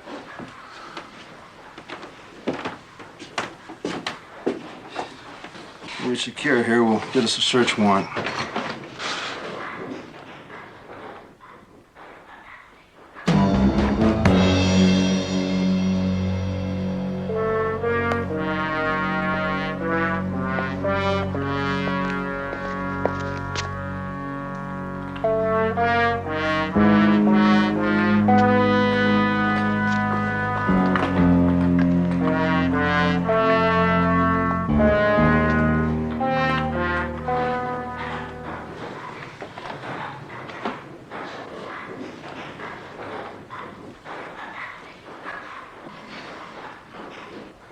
Why are you staring at me like that? No reason. Is it because of all the trouble I've caused you on account of that raving lunatic? Why should I blame you for that? Nothing. I'm just nervous. Any minute, he could walk in here and start blasting away. Why would he want to do that? You said yourself he was armed and dangerous, didn't you? Hey, Hillary, how do you really suppose he tracked me down at that cafe? Well, obviously he followed you. No, one of our partners was staked out, and he said nobody followed me. What do you think? Well, you could have said something to him when he came calling with his olive branch. The only outsider who knew I was at that cafe was you. Well, you don't think that Are you insane? All I had was the phone number. Whenever the boss answered the phone, he always answered Jose's Cafe. Anybody could look up the address in the phone book. What earthly reason would I have to tell Sean where to find you? Well, you tell me. Maybe to cheat on you, to kill me? What? What? She's insane. Mrs. Barry, it seems to me that your husband had this crazy suspicion about you and your hairdresser, okay? Only what if it wasn't so crazy? You see, Pep called the Astro hairstylist, and she asked to speak to Frances. She tells me Frances has a very deep voice for a lady. Haven't you ever cheated on a man? No. And I've never set him up to be killed by the police either. Is that what you think I was doing? I wish I could understand why lovely little things end up emasculating their men, and then their husbands run around wondering what happened, blaming themselves. You know what I think? I think your lady cop has fallen for my charming, crazy husband. That's what I think.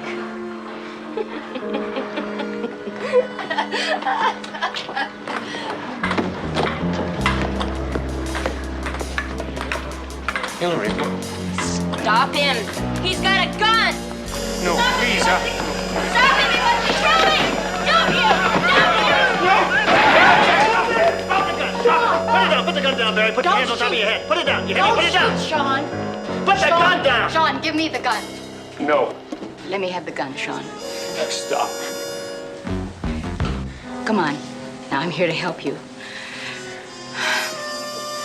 Look what she's been doing to you.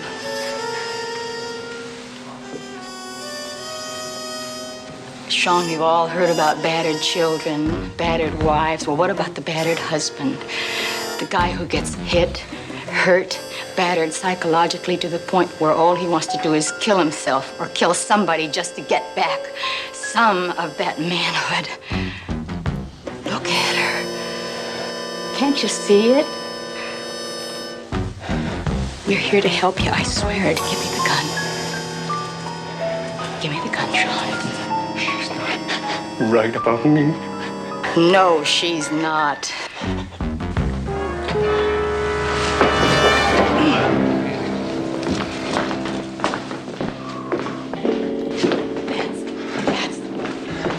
That's good. Good, Sean. Good. good, Sean. You're gonna take me in, aren't you? We want to help you. You want us to help you? We want to. Come on.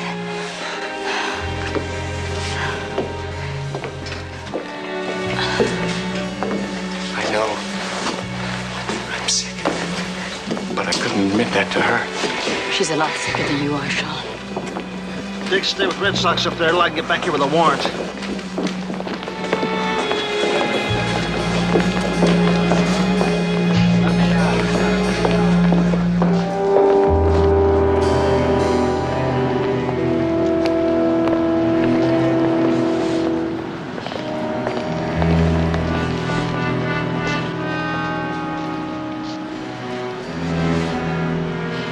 Sergeant? Yeah? Can I go home? Lady, as far as I'm concerned, you can go to hell.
Tommy, I've been playing everything on these sheets.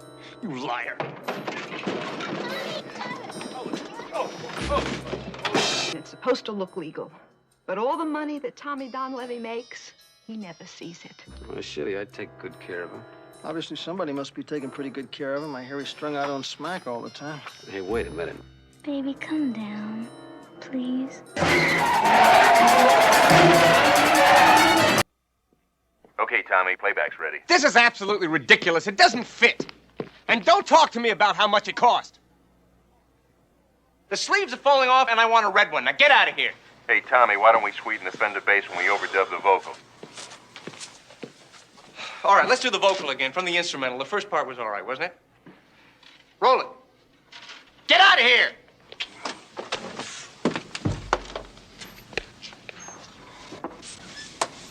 What do you think, Dave? Playback.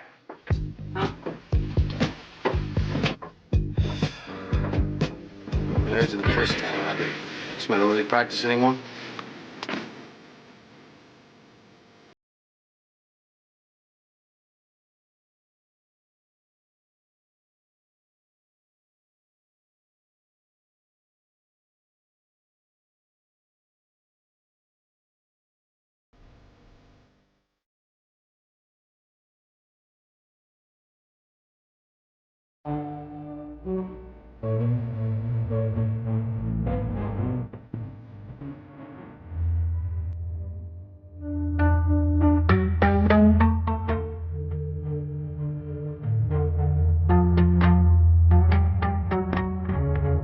This Bobby Party's terrible.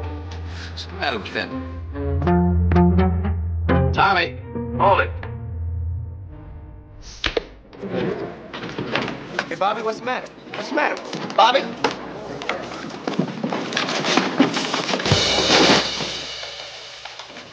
Bobby? What's the matter? You know how many people die, how many PMs we have to perform. Besides, what's your big interest in this? Well, I got a pretty good idea. My badge still says cop on it, remember? And my interest is job-related. We've been assigned to investigate drug trafficking in the record business. Beats working. Potter, Robert Frederick, age 22. You're pressed for time, I'm pressed for time, okay? In words you understand, diabetic coma. Potter was a diabetic. That we established. You get copies. I'm way over budget for the month. You keep tissue samples for a minimum of what, 3-4 months? Back off, Crowley. I have 3 customers stacked up in there. Yeah, well, there's nothing here about a Dietz Hupper test. There was no reason to suspect heroin poisoning. Any diabetic shooting heroin is committing suicide. Who's talking suicide? How long would it take you to run up a Dietz Hupper test? How long would it take you to put your request through channels? Oh, come on now. You're not gonna put me through all that, are you, Dorothy? Calling me Dorothy won't buy you any speed, Bill. Hey, Linda, it's Bill. We're here. Just a minute, I'll be with you, Bill. Get yourself a cup of coffee. Go on, relax. Come on, sweetheart. This isn't living statue time. Let's get a little life into it. Come on. Come on. You've got better biceps. And bigger feet. Okay. Take 5. Hi, Bill. How are you, Linda? Nice to see you. This is obviously Sergeant Anderson here. Oh, hello, Sergeant Anderson. Nice studio you got. I'm Linda Cam, Dame Magazine. Sit down. Okay. Is this all your stuff? Right. Oh, that's She's beautiful. an exciting life, isn't she? Yeah. Listen, honey, Fantastic. I happened to mention to Linda that we were starting a rundown on Bobby Potter. Right. Right. I told Bill that we were preparing a big layout on the chromium skateboard. Pullouts the works when Bobby died. We had to postpone it. Ever since I've been hearing things about money, things about dope. When I add it up, it comes out to a big payola ripoff with Meteor Records and David Griffin in it up to their corporate ears. Yeah, those stories are always around. We've been trying to nail Griffin for years. I heard that Bobby Potter wanted to leave the group, that he wanted to blow the whistle. Isn't that interesting? Well, it does make it different. Yeah. So, we're sending you in with a chromium skateboard. You can try to pass me off as a groupie? You'll come to love it. What am I really going to be? Can you set up a meeting with your new interviewer here with Don Levy? Right away, I can guarantee it. If Dame Magazine gets the story. You set it up and you got the story. So I'm going to be a reporter? You're going to be Monica Bryant. Monica Bryant. I know that name. She works out of our New York office. But right now, she is spending a month in the Greek islands. Yeah. Listen, I know you're busy, honey. Set up this time and place and let us know, will you? All right. Bye. Thanks a million. Back in the saddle, Peter. Yeah. See you later. Hey, look, do me a favor, will you? When she gets here, just send her right up. Dave, you're pushing too hard. That boy's in no shape to see any reporter. The magazine's getting hot again. Tommy is still upset. He hasn't budged from that saxophone in a month. Bobby was his best friend, you know. Yeah, terrific. I'm his only friend, and he owes me 3 albums. I don't need more than a patched-up Bobby Porter memorial album to keep this roof over his head. Tommy's paid off to you. I take it 1 gold record at a time. You'd be doing yourself a favor, and the kid in there, if you try to convince him that he'd better get into a recording studio quick, before a whole new generation grows up that never heard of him. Oh, Miss Roth, I'm Monica Bryant. Of course. From Dame Magazine. Hi. I guess you've heard of Dave Griffin, Meteor Records. You're a friendly neighborhood record pusher. Who hasn't? How do you do? If you were selling something, Miss Bryant, I'd have to buy the whole line. Right now, I'm just a poor working girl, I'm afraid. In that case, I guess I better feed you. I'll pick you up for dinner tonight. Well, I might be busy. Oh, that's right, on your story. Well, why don't you call me when you're finished here? Audrey knows where to reach me. Audrey. Take good care of Miss Bryant. That's your department. Is she terrific? You're very nice yourself. Tommy is still broken up. I mean, so don't expect too much of him.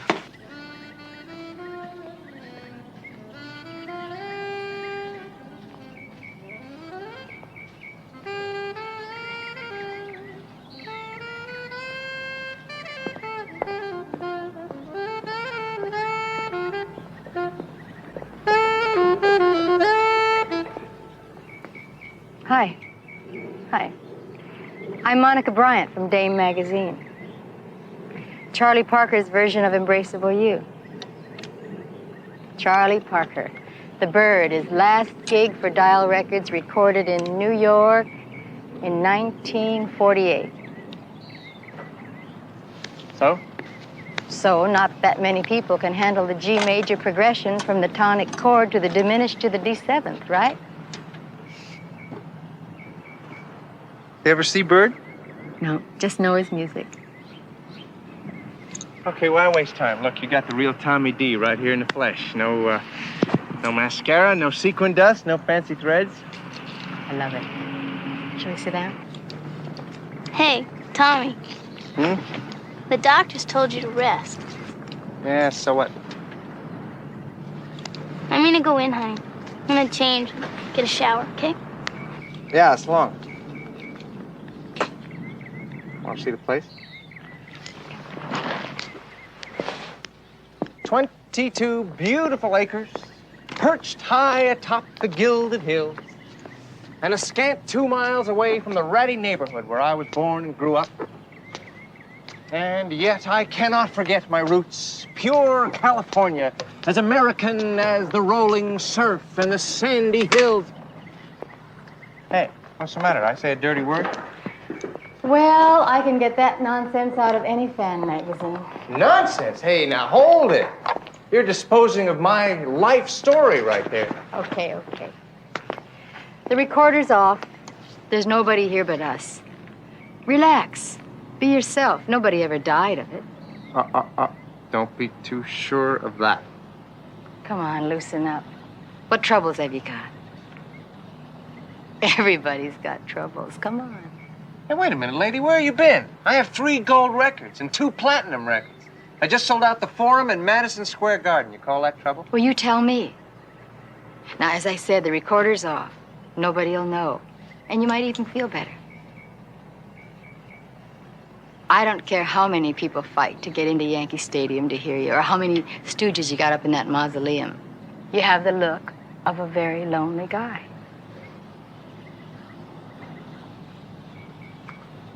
All right.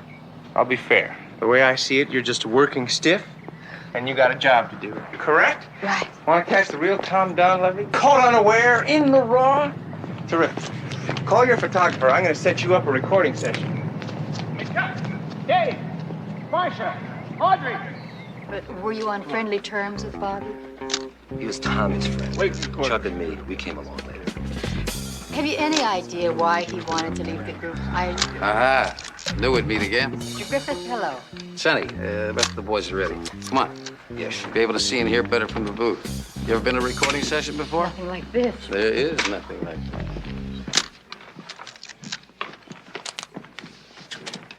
Would you mind stepping out? We're going to play now. Right away, buddy. Okay, everybody, let's settle down. Tommy, you want to rehearse it once for levels? This is liable to last for No, let's lay it down right away. Come on, Tommy. I said we'll lay it down. That should be good for my story. Yeah, I'm still planning on dinner. Now, will that be good for my story? Depends on the point of view. Huh. Roll it. Okay. Ready? 1, 2, 3, 4.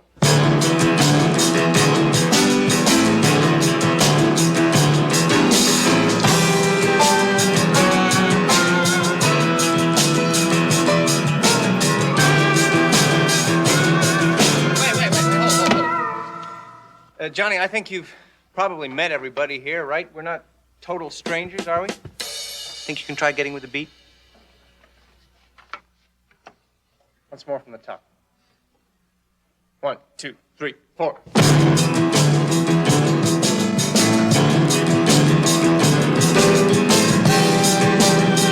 Stop! Hold. Are you gonna get with it? You can read notes, can't you, Maris? I've been following the chart. Look, I don't want to spend the rest of my life on this one lousy cut, all right? He's used to Bobby on bass. Hey, Johnny Maris is the best. I know, but he's used to Bobby. Period. Once again. 1, 2, 3, 4.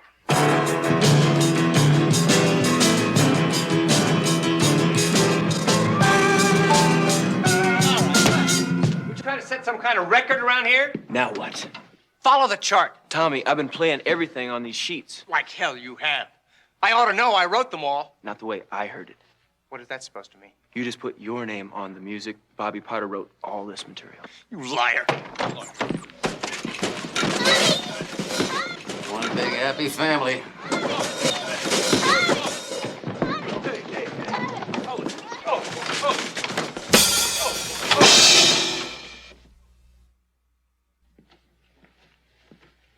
I don't know. I don't get it. Johnny Morris is the best in the business. I don't know why I had to choose him out. No, Bill. Oh, it's me, you know. It's me doing it. I can see myself losing everything up. I can't stop. I can't stop. Baby, come down, please. I just die when you're like this.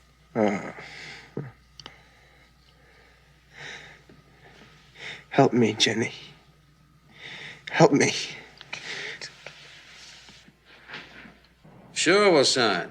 Let him sweat a little bit. Humility never killed anybody. Now, you get back to me, huh?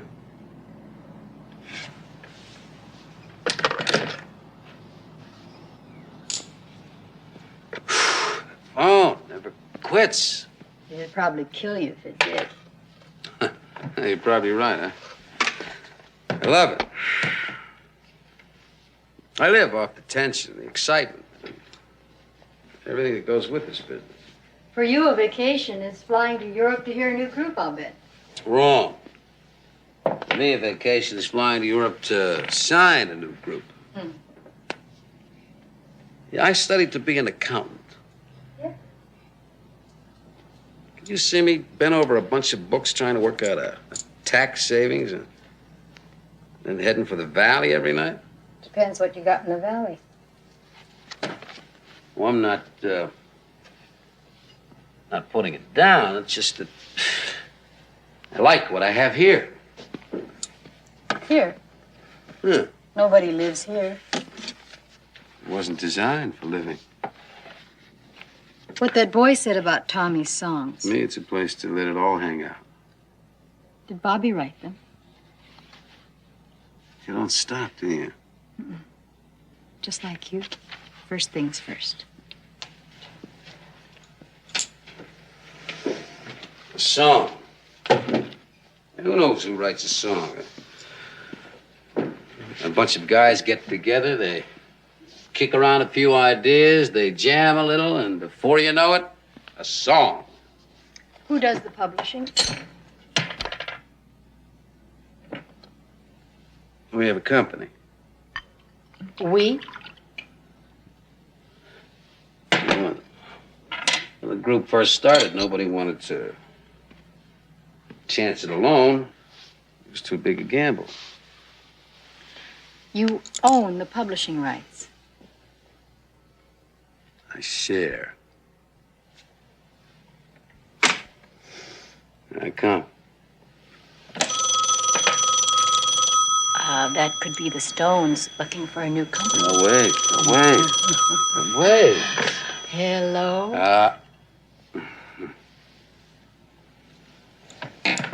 Yeah. Yeah, what is it, Audrey? I can wait. I told you. I don't want to talk about it. Hold on a second. Where are you going? Come on. Hey, Audrey, I want you to do me a favor. I want you to get all the information you can about this gal Bryant. Where she comes from, her credits, everything. All right? Thanks. Bill, I don't know how we missed this. The deed suffer test. There was enough heroin in his system to account for his death. How soon do you want my report on it? When you get around to it. We got a deal going down right now. This whole thing may be wrapped up in a couple of days. You know how things are around here. You never catch up with the paperwork. Remind me to buy you a drink sometime.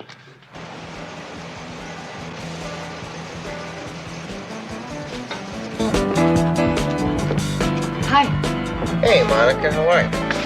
Jenny, turn that thing down, will you? You okay? Yeah. I guess I was a little dumb about the whole thing. I had no business sounding Johnny Maris. You can't buy a better bass player than him. Anyway, I had Audrey send him a big check. Oh, that'll square everything. Look, it happened. Maybe I shouldn't have been in such a rush to get back to the recording studio. Maybe you were still a little too upset over Bobby.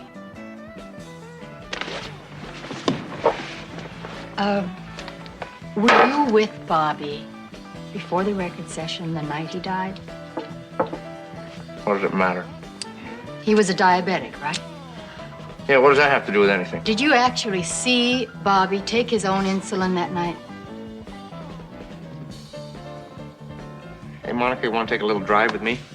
Got a brand new set of wheels right outside here. Jenny just fixed it up for me. Jenny? Yeah, well, her father used to drive stock cars, and Jenny spent most of her young life following him around from one dirt track to another. Come on. Look at my bag. You stay right there.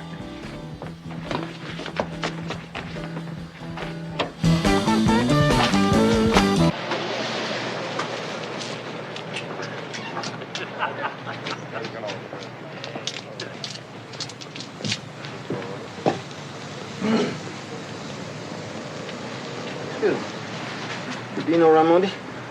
Yeah, what about it? Yeah, I'm Sergeant Crowley, Police Department. This is Investigator Stiles. Your parole officer's not coming, Dino. Why are you roasting him? He hasn't done anything. Look, miss, he's on parole, which means his parole officer has the right to interview him anytime he likes. Right, Dino? Please, Sandra, don't say anything. Sandra. Excuse me, are you Sandra Wortman? That's right. She is Mr. Griffin's secretary. Aren't you also listed as president of the publishing company? I'm not on parole, Sergeant. I must have the wrong slant on the music business. Sandra, why don't you go on back to the office? Mr. Griffin's probably waiting on you, huh? Yes, Sandra. Dino will be all right, won't you, Dino? Well, you call me as soon as you can. Mind if we sit down? No, make yourself right at home. Oh, thank you. Now, look, kid. Nobody wants to step on you, you know? Yeah, I bet.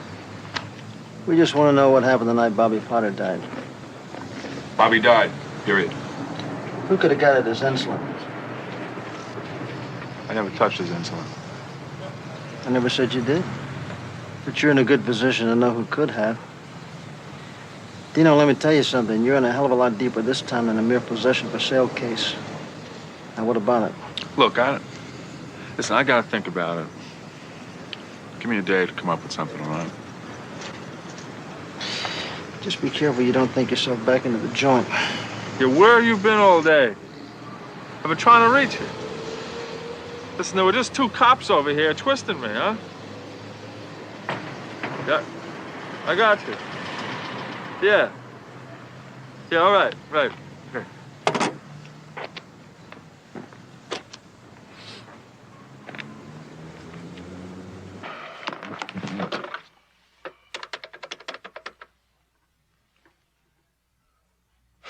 Jenny, David, I want you to do something for me.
How long since you've been this far away from the studio? I can't even remember. It's beautiful. Hey, Al. Say bye.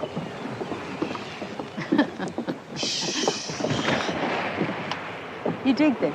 Oh, yeah. My father and I used to come out here all the time. And even after he divorced Mom, picked me up every Sunday. Then when he had a couple of gigs, but he was a musician. Then we'd take the half-day boat. Or if he wasn't holding, we'd just stay here on the pier and fish all day long. He played sax, too? Yeah, Al. He played just as good as Bird. He died before I made it big. Listen, can you do me a favor? Hmm?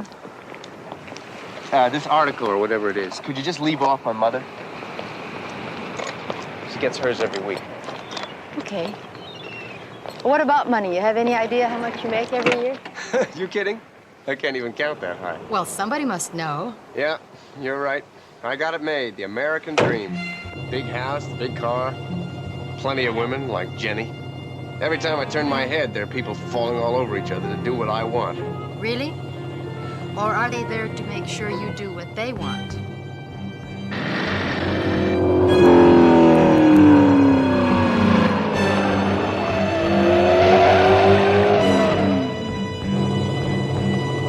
Tommy. Shut up!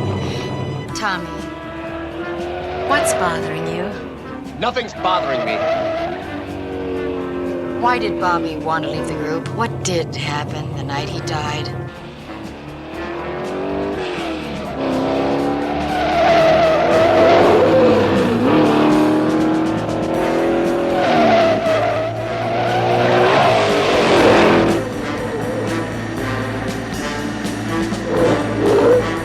Had your fun?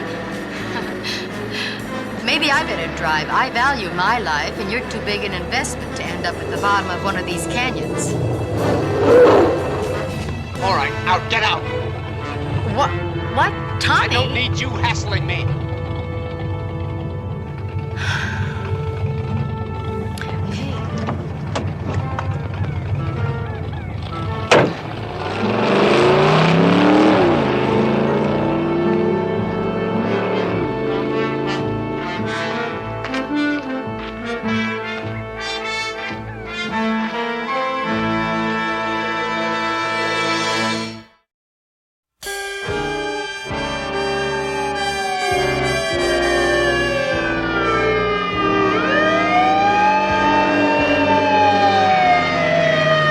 Slowly now. Keep the line tight. Okay, I got it. Easy. Okay, Charlie. Let me have some slack. Unsnap the line. Let's get him in the wagon. Bill? Man, I should have leaned on him harder. Shouldn't have given him time to think. Yeah, but you didn't know this was going to happen. Look, I know how you feel. I've blown my in with Tommy Donlevy. Yeah. Pep, I gotta go. I want to be there when they break the news to Sandra Wortman. Hey, man, quit pushing on me, will you? I told you I never saw him. But you knew he was there. No Yeah. way. How many times do I have to tell you? There was a lot of people there. Cool it. Quit all this shucking and jiving. Like I said, man, I never made any guarantee. Would you like some more? We didn't ask No, for no, guarantees. I'm okay now. I should have stayed with him. I should have been there to help him. was down and some of them was hurting. He ain't out of it. There are a lot of things a lot of us should have done, Sandra, but we didn't. We can't go back. I had to smart off at you. Everybody smarts over the cop, don't you? Yeah. See, I was trying to tell Dino that it wasn't him I wanted. Chromium skateboard was scoring with him. He wasn't dealing. He had no choice. Who was leaning on him, Sandra? Was it Griffin? I don't know. It might have been. When Dino was busted before, he worked for Media Records.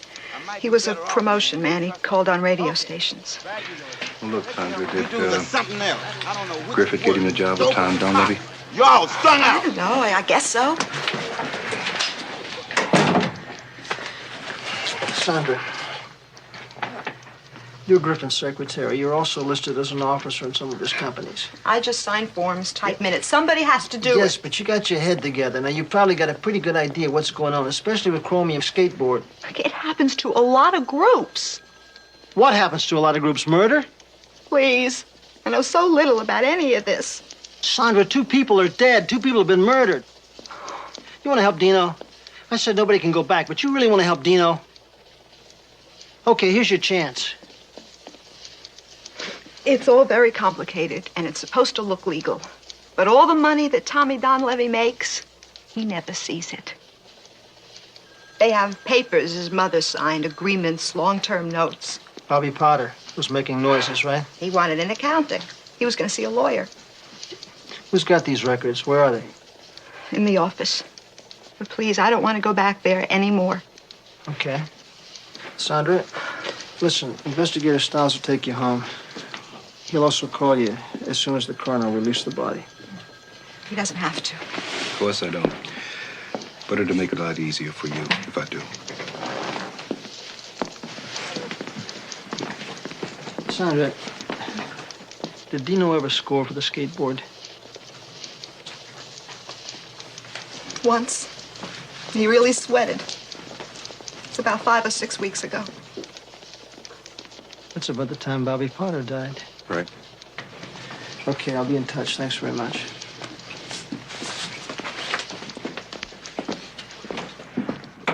Hey, man, you've really blown your mind. You don't want no part of that Brian shit. Climb off, will you? I have enough problems on my back. Yeah, well, I know. But you don't need her up there, too. I just can't think straight anymore. Well, we know how to fix that, don't we? Oh, that's terrific. That's just terrific. That's your answer to everything, isn't it? Don't you understand? I'm in big trouble. Well, what about me? Don't I count anymore? Okay, fine. Well, you're not walking, are you? Why not? You got a new old lady, blonde, and beautiful. I got you, babe. One or the other. Can be out of here in 5 minutes. If you go on one of those bummers, don't you come looking for Jenny. Don't split on me, Jenny. Get rid of that chick. Yeah, sure.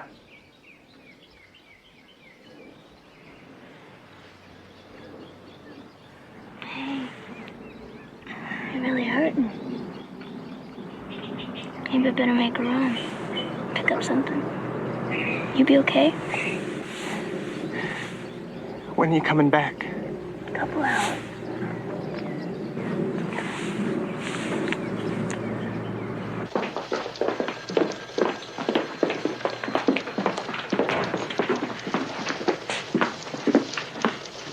What are you guys doing? Studying for your finals?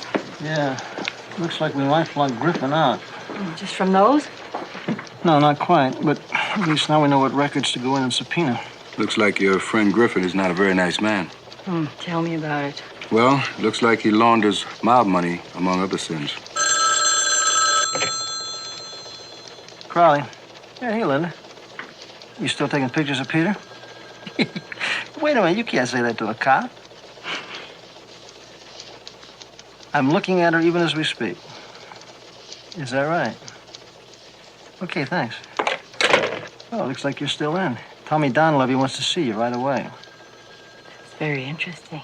Sure, I'm scared. First Bobby and now Dino. Your problem is Tommy Donlevy. Yeah, and he's coming apart. Jenny's with him. Oh, do you want him zonked out of his skull? I'll tell you what I want. I want another album. I want it in gold, I want it in platinum, I want the whole works. I don't care what you have to do. Squeeze them. Yeah, and suppose there's no more juice inside. Suppose there's nothing. I'm gonna feel sorry for him, but I want my money's worth.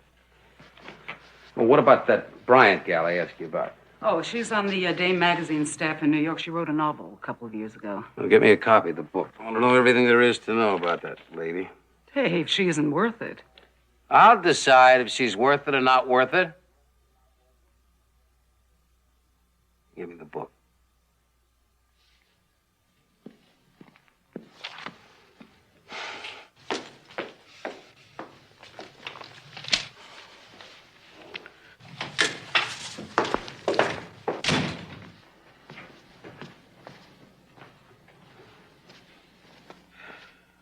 You better get back to Tommy. He's not going anywhere.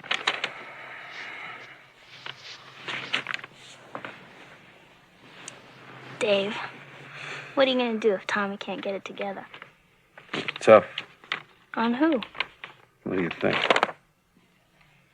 Well, you got a contract. You got to pay him. Not if they bust him. It's standard in every contract.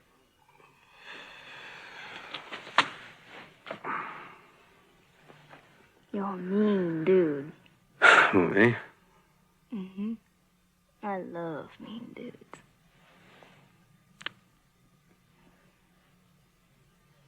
But you got a job to do. Mm-hmm.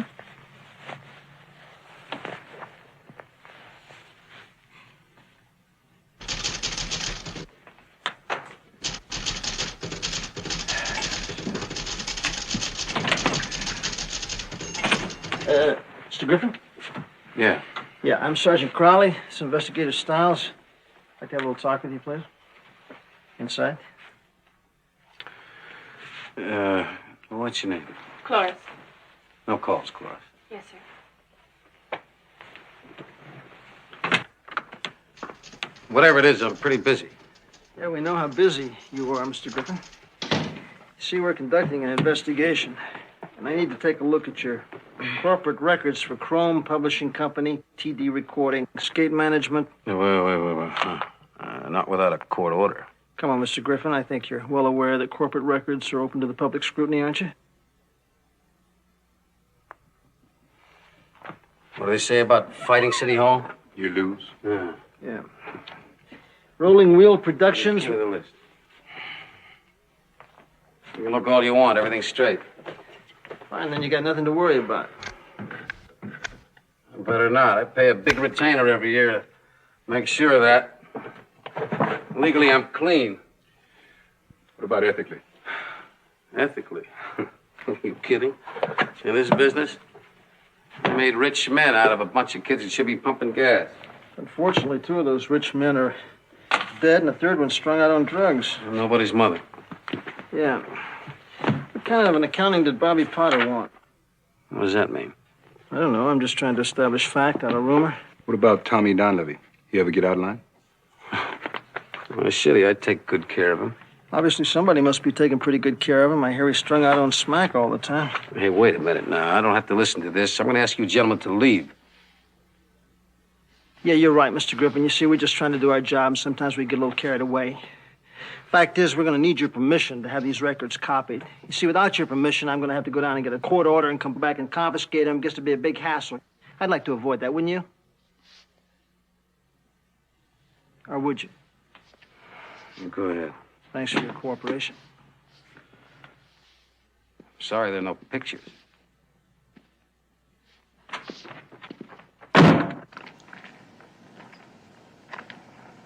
Well, see, everybody says they love me so much. Audrey and Dave and Jenny. And I tell myself they need me. But you're right. They're all into me. It's spelled money. Ah. When did it all start, Tommy? With Bobby? Before, I think. Bobby always used to say, here we are writing songs about truth and honesty. All the heavies. And what are we doing? How are we living? He was going to quit? Yeah. I wasn't ready for that. But we'd been together since we were kids. The night he died, do you remember something? We had a big hassle over something. Jenny gave me all the details about that. I remember Dave kept telling me, don't worry, Bobby isn't really going to split. You see, there are a lot of things recently that I just can't remember. Other people tell me about them later. Things like what? Like last night.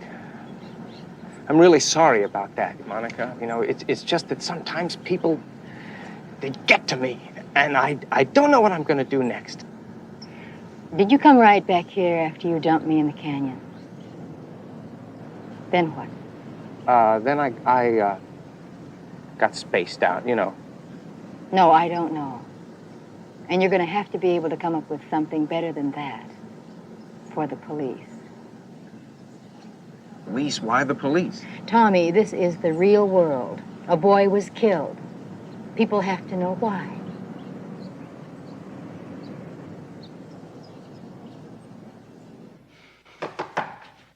Come in. Mr. Griffin, Miss Roth brought this by for you. Oh, yeah. Thank you. Thank you.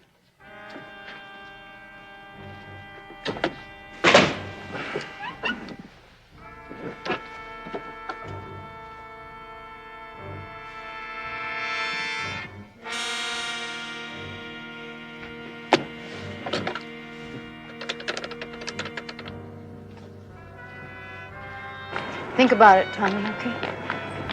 Thinking is too much effort. Hi. Did I miss anything? You never miss a trick. Call you later, Tommy.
There she is. Okay, leave it alone. I'm fine. Oh. Wait a minute, hold. Here. Oh. Here. Oh. Here. Just take it easy, Pep. Here, give me a hand. I'm telling you, I'm okay. It's okay. I'm okay. I'm all right. Oh. You're okay. Look at my car. It's a mess. Look at it. I need my car. Oh, somebody get my shoes and my purse. Get my shoes. I'm telling you, I'm all Hold your arm right. still, will you? Hold your I'm arm still, will you, okay. please, Pep? Look at my car. My car is what's ruined. Just relax I'm and let him fine. examine you. I'm all right. We know Now your it's mouth the- still works.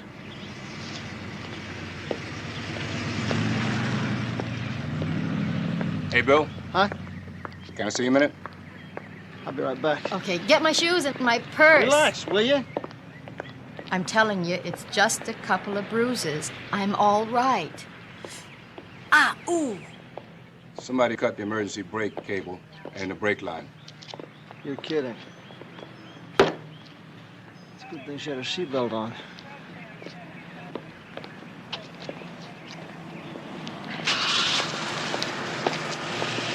She be sitting up like that?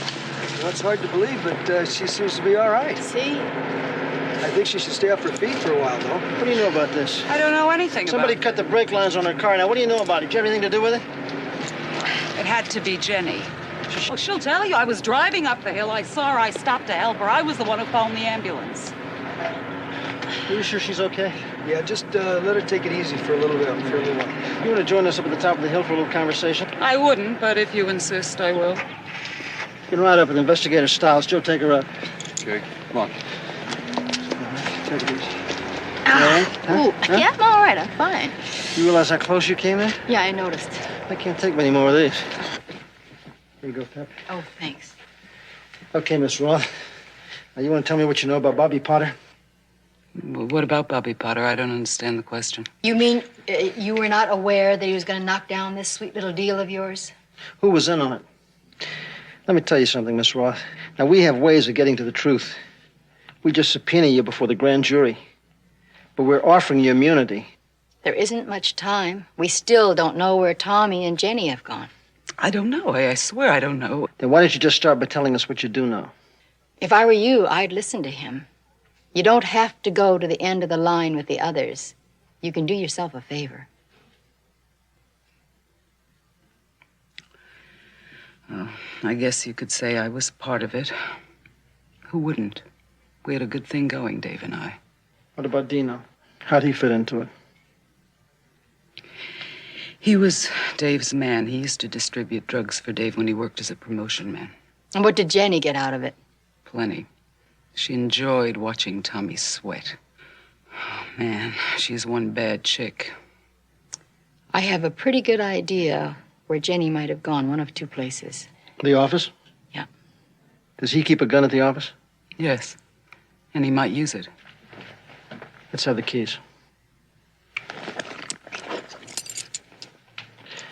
Miss Roth, we're going to put you under protective custody in a hotel room till this thing blows over.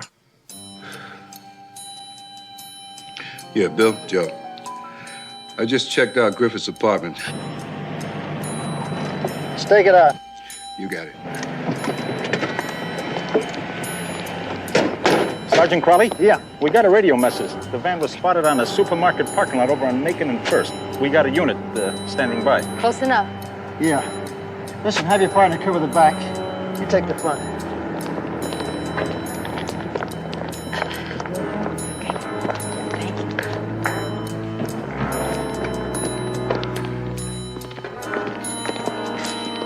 Are you okay? Yeah, I'm fine. I should have let you come with me. The paramedic said you should stay off your feet. I'm all right. Now, I'm going up to the office. Now, you sit down. You want me to back you up? No, I want you to sit down and get off your feet. They might be in the studio. Just wait for me, okay? Okay.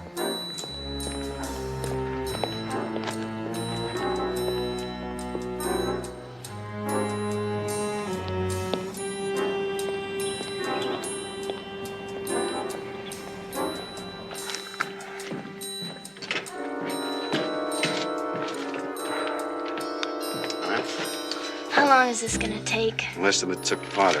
We haven't got much time. Tommy? Tommy, you listen to Jenny. She'll tell you what's right. Come I on. know. Come on. Tell about Bobby. You switched the insulin, remember? Come on. Come on.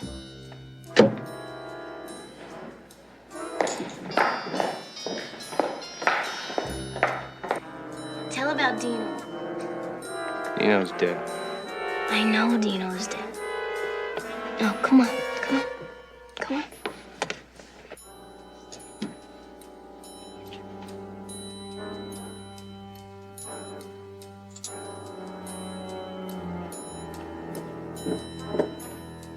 Now tell about Dino. Come on. Tell about Dino. And put it down. Dino called. Dino called. You had to go meet him.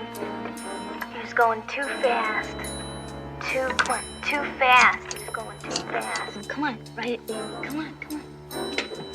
Bill, answer the phone. Answer the phone.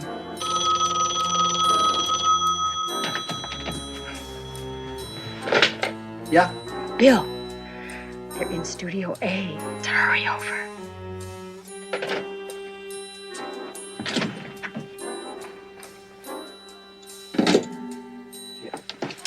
Get up, Sergeant Anderson. Get up. Come on.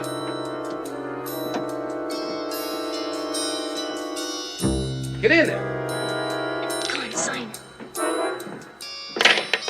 Hey, Dave, who's that? Get over here, this side. What are you doing here? She's a cop, Tommy. Come on, put it down. You had to kill her. Write it. Come on.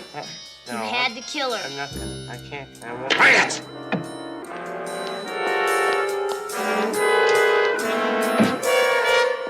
They killed Dino and Bobby. They're making me sign a confession. Freeze! Hold it right there. All right, now put that gun down. Put it down nice and easy. Let's go. Put put your hands on top of your head. Both of you. All right, move around to the front of the piano. Move! Move! Down on your knees.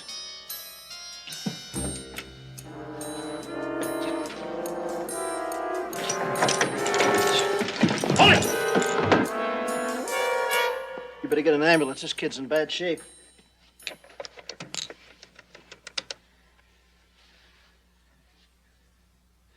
Thought I told you to wait. I was waiting.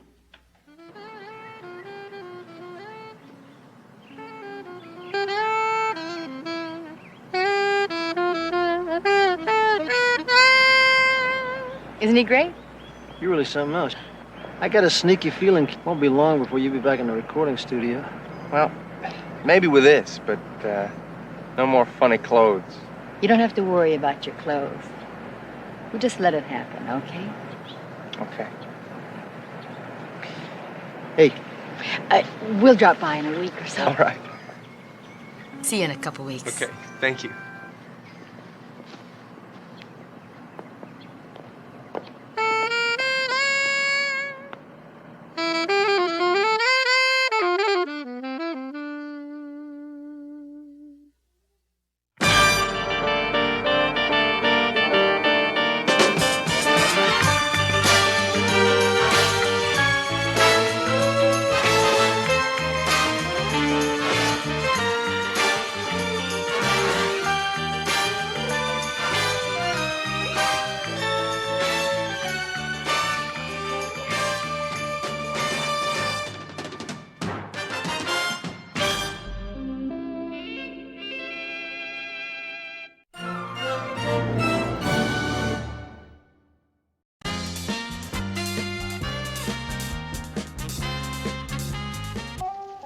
Vegas to be with Lou Malik?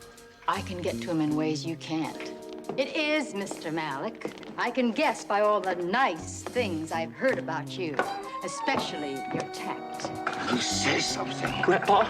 Stevie, you all right? How much time does your grandson have? Come on! Police, freeze! I might have some answers for you after the second show.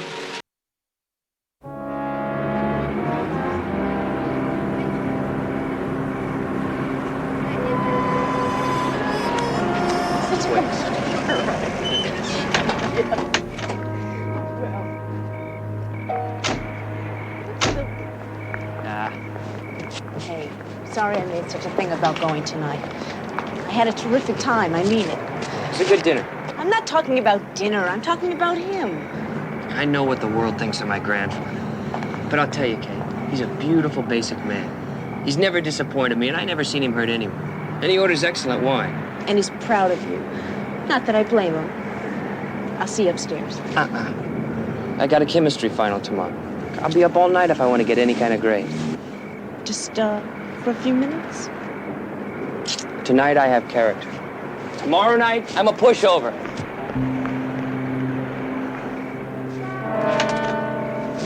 I'll see you for lunch right after the exam.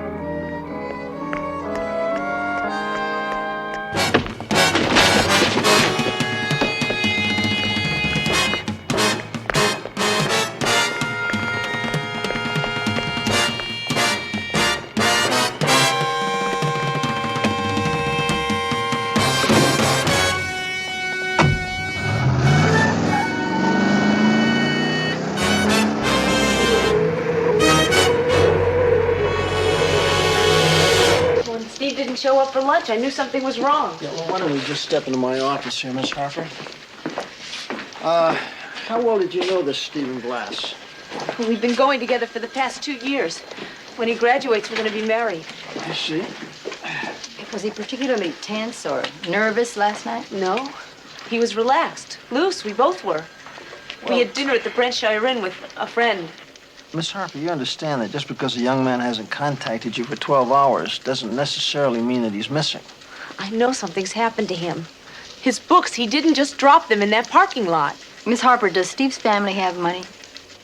He's always paid his own way. He's gone all through college on scholarships. Does he have any enemies on campus? No, he was president of the student body last year. He was very popular. Excuse me, you still haven't quite answered my question. Does Steve come from a wealthy family? Steve's mother and father were both killed in an auto accident. Does he have any other relatives? A grandfather. And what's his name?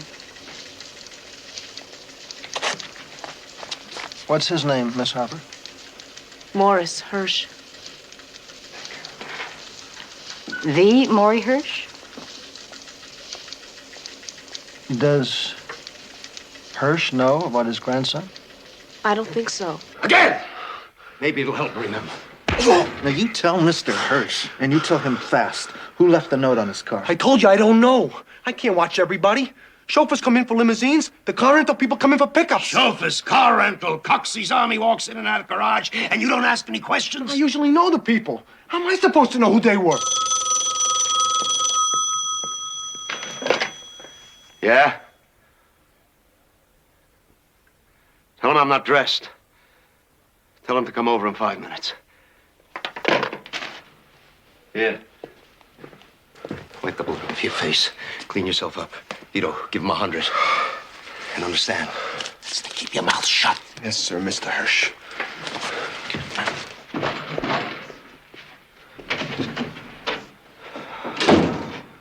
Cops. How'd they get on this already? Oh! Maury, slow down, Maury. Stevie, why'd they do this to him? Such a good boy, such a sweet boy. Maury, take some water and then take your pill. If I ever find out who did this... Maury, the doctor said you shouldn't even be here. You should be in a hospital. Hospital? That's my grandson they've got. $2 million if you want to see him alive. We'll get him back, Maury. We'll get him back. With my life, we'll get him back.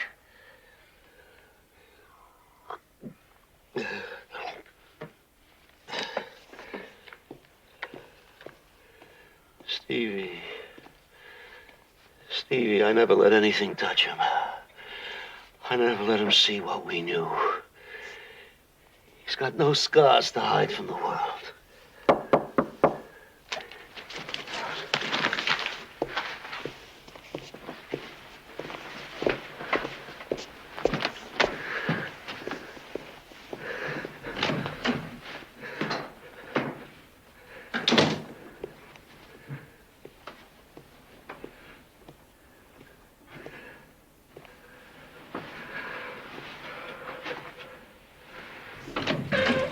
Mr. Hirsch, we're Yes? with the police department.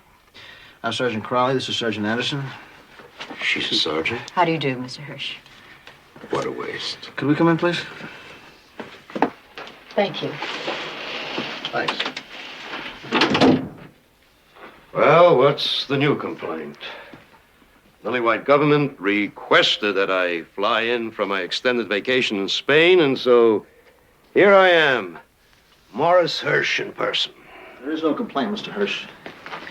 We're here because your grandson, Steve Glass, has been missing since 11 o'clock last night. What do you mean missing?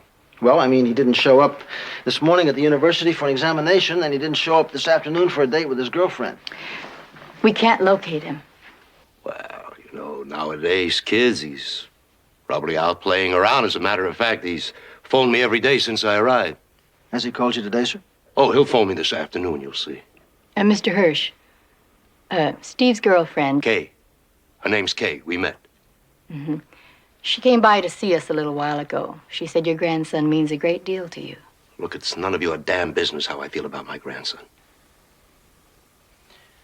Yes, well, you see, Mr. Hirsch, we don't think anybody would have come near Steve Glass if he weren't your grandson. What do you think I'm to blame? It's my fault? I'm responsible? I'll tell you whose responsibility it is. It's that TV, those newspapers, printing all that garbage about my running away to Europe, tax evasion, $5 million. Well, of course, some crackpot will get an idea. Have you already heard from some crackpot, sir? Look, Mr. Hirsch, there's a possibility, and I mean a strong possibility, that your grandson has been kidnapped. Now, we've alerted the FBI, and they're assisting in the investigation. But if that's the case, then you and I are going to need each other's help. Listen, Sergeant, I'm going to tell you something. Both of you. Ever since I was a boy, your people harassed me. I didn't need them then, and I don't need you now. So, please, do you mind leaving? It's very important that we know. How much time does your grandson have? I've got nothing to say to you. Get out.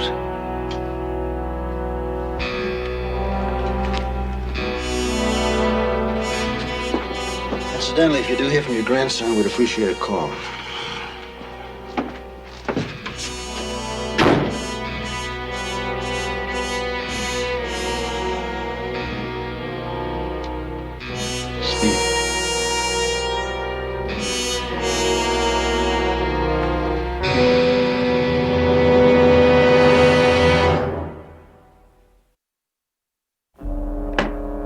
Sure am. You don't need any more favors, so the hell with Maury Hirsch, huh? Yeah. Well, thanks a bunch. Oh, that miserable two-bit hood. They're all ice. Every one of them. Tony D'Angelo. Used to come crawling here for nickels and dimes, huh? Now he's a big man in the textile industry, and I can't get him on the telephone.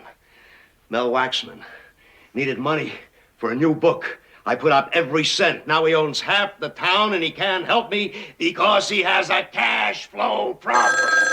Take it easy, Maury. Take it easy, Maury. He's not your grandson. Lou Malik, Vegas.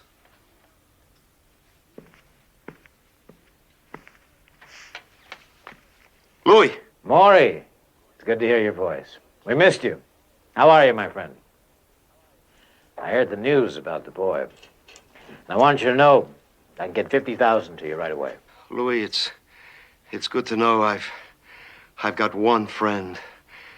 But 50 thou isn't going to help. The asking price is $2 million. Two? Well, it's a big score. Louis, it's Stevie. You remember him, my Marilyn's boy. May she rest in peace. Sure, I remember. He's a nice boy. Good boy. I don't care what it costs to get him back. Louis, when we sold the hotel, you got over $4 million for your share. I'd like to borrow half. Maury, you know I'd do anything for you I could, but Allie's divorcing me, and every cent of mine is tied up by her lawyer. And I'm having a little trouble with the Gaming Commission also. Maury, do you have any idea who pulled this off? No, not yet. All right, I'll put out some feelers to see what I can find out. Louis, please, telephone me the minute you know anything, huh? I've only got till 8 tonight.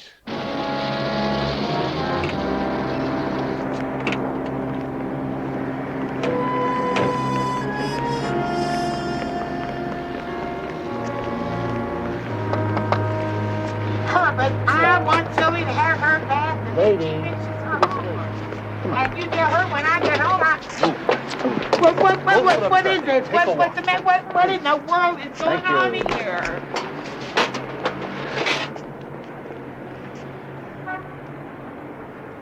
They said 8 o'clock. What's the matter with him? All right, take it easy. Look, you try giving me another pill, I'll break your leg. Yeah, hello. Hirsch? Yeah, this is Maury Hirsch. Speak a little louder so I can hear you. Now, you better get it straight if you want to see the boy again. You hear me? Go on. The money's to be clean, unmarked. I'll get back to you tomorrow and tell you where to make the drop-off. How do you expect me to come up with that kind of money in 24 hours? You crazy? Hang on. Says he needs more time to come up with the money. Didn't take him more time to get away with the $2 million. Tell him we want the money tomorrow, or it's over with the kid. No, it's not our show. We gotta check it out. Hirsch, Yeah. I'll get back to you at 8 o'clock tomorrow night. Same phone. I don't know how much time I can give you. Look, you want the money, don't threaten me. How do I know you've got the boy? We got him, Hirsch. Listen, punk. You won't see a penny unless I talk to the boy. Get him over here. You say something. Grandpa? Stevie, you all right? They didn't hurt you, did they? They haven't hurt me, Grandpa. I'm... Stevie, don't worry. If they lay a finger on you, You'll hear from us tomorrow night. Listen, please, let me talk to him for another minute, huh? Just 1 minute, please.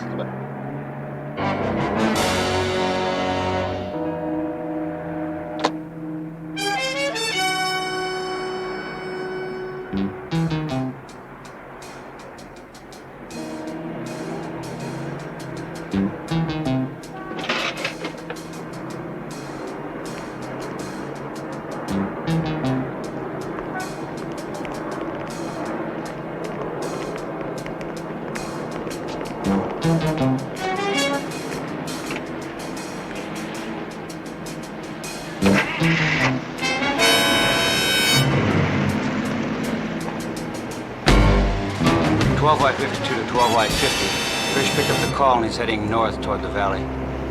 Stay with him.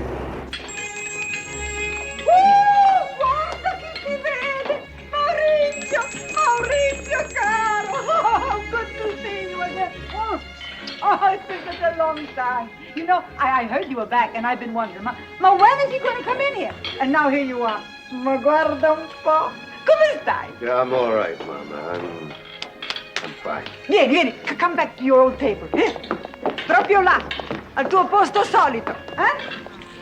Hey, I read you've been to Spain, eh? What's the matter? You couldn't go to Italy? Avete Firenze, Venezia, la bella Napoli? I mean, as long as you had to get out of the country. Oh, excuse me. I need help bad. Very bad. Now, who's been running around town shooting off his face about big money? I don't know. Come on, you know it, I know it. As soon as the guys get into town, they make a beeline for your place. No. It's all different now, Maurizio. How different? I mean, you always manage to come up with some news. The police started rousting everybody. None of the boys will even poke their heads in here anymore. Take a look. It's all a different kind of business. It's all neighborhood trade. Mom, Maurizio, look, you know how much I like you, eh? I remember all you did for me and Aldo. But times have changed. Excuse me a moment. Buonasera. Anything wrong, Sergeant? Allora stasera si mangia, eh? Buon pranzo? Oh, faccio dei ravioli freschissimi. Lo credo, sì. Oh, peccato. Beh, Sì, a più tardi, eh? Sì, grazie.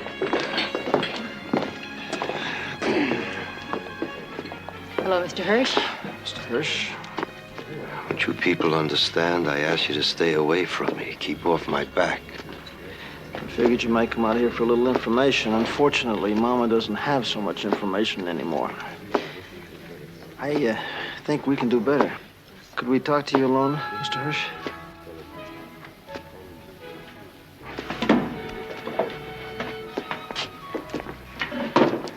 Better how? See, organized intelligence and the FBI keeps tabs on every hood that comes in and out of the state. Anybody with a record. I got some pictures I want you to look at. See if you recognize anybody that might give you trouble. Have big ideas.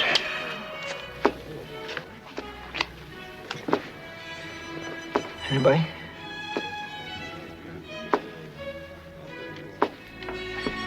These last three here just came in this past week.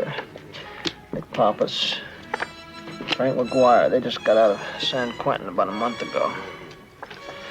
Joe Carver just got out of Joliet. All three of them are dangerous, and they're very hungry.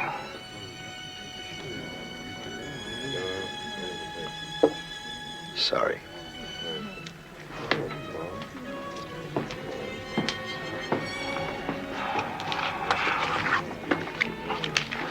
was quite a performance. There's somebody there he recognized. Yeah, but who? Pappas and McGuire. Of course. Who else would they be working for? Even in the Bahamas, they were Louis's boys. Louis Malik, long distance from Las Vegas. He almost had me crying, couldn't do enough for me. Maury, I don't get it. Why would Malik want to put the screws on you? How do I know? Well, what are we waiting for? Let's go to Vegas and handle him. Sure. Then I'll never see Stevie alive. Vito, use your head. Look, why don't you go out and get something to eat, huh? Maury, you haven't eaten yet. It's not good for you. You know what the doctor said. When I'm hungry, I'll eat. And I'll outlive that leech of a doctor. Will you please go? All right, but don't worry. We'll bring you back something. Hello? Norris residence. Mr. Norris, please. Maury Hirsch calling. One moment, please.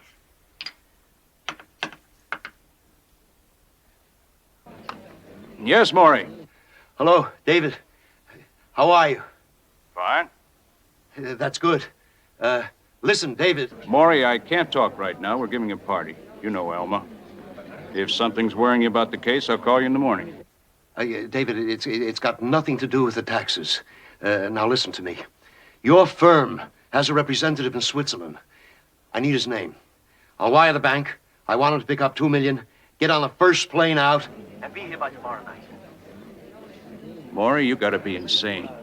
If that money's brought into the country, you'll go to jail for the rest of your life. Look, I don't care what happens to me. My grandson's life is at stake. I need the money within 24 hours or less. Yeah, Maury, I heard about the boy, and I'm sorry. But I'm not going to put anyone working for me in that position. We're a respectable law firm, not runners for illegal money. David, if I could trust anybody, I wouldn't be calling you. Listen, Maury, we're handling your tax case with the government. But if you want to hire another firm... Now listen to me, you North Shore punk. Don't pretend that you haven't done my dirty work all these years and made a lot of money at it. Now I'm asking you to do something human. Is that too much for a North Shore punk? I can't talk any longer, Maury. You'll have to get the money from some of your friends. Bill me for the advice.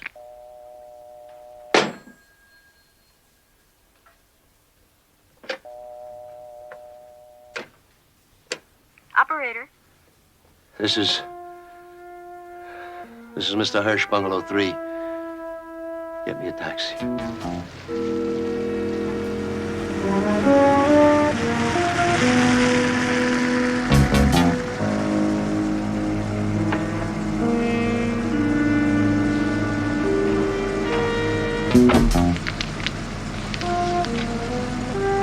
Keep it.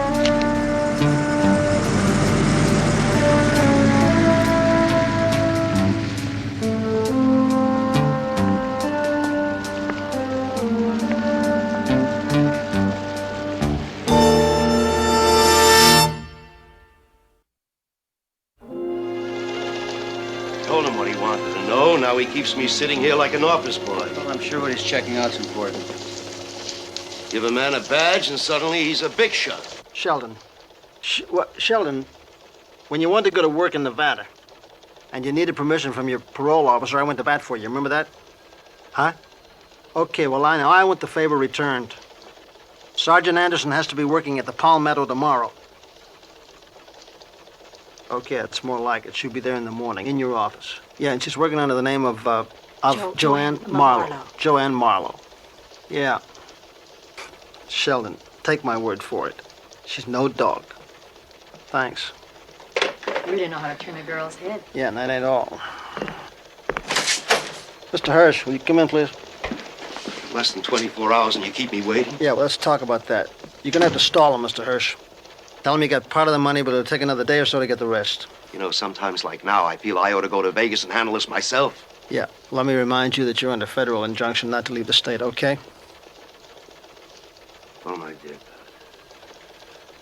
So slow, so slow. Yeah, I know it must seem very slow, sir, but believe me, we know what we're doing. I'd like some water. I'll get it. Mr. Hirsch, tell me about Mr. Malik's women. A time like this, you want me to tell you about his love life? Here you go. Sir, if we're going to find your grandson, I'm afraid Sergeant Anderson's going to have to get close to Lou Malik. You're going to Vegas to be with Lou Malik? I can get to him in ways you can't. You're some person. Tell me about his women. I understand there have been quite a few. Well, they're same type, cold, hard to get. Right up your alley. And 1, 2, 3, 4, 2, 2, 3, 4, 3, 2, 3, 4, 4, 2, 3, 4. Now slowly, seductively, please. Now here comes the scarf. Watch it. Oh, I'm sorry. Excuse, should we start again? Yes, yes. I'm terribly sorry. Kathy, please.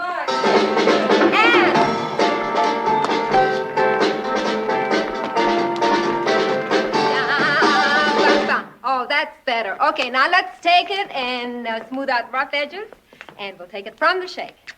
And ba-ba. Okay. Okay, remember this is half go-go and half sick bell. Okay, now keep your heads up, girls. Okay, the crossover is coming, Joanne. Still in.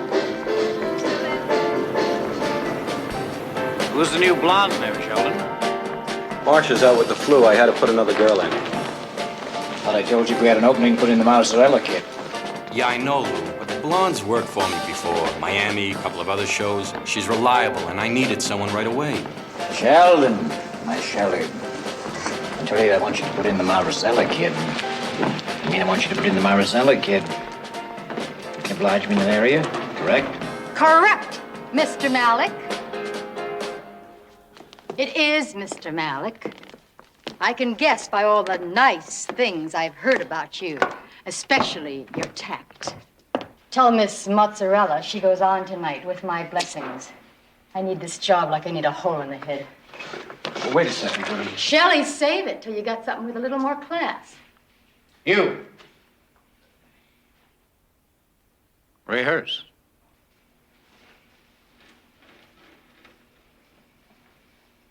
It's a good thing we're friends, Shelley. Let's rehearse one more time, girls. What's her name? And...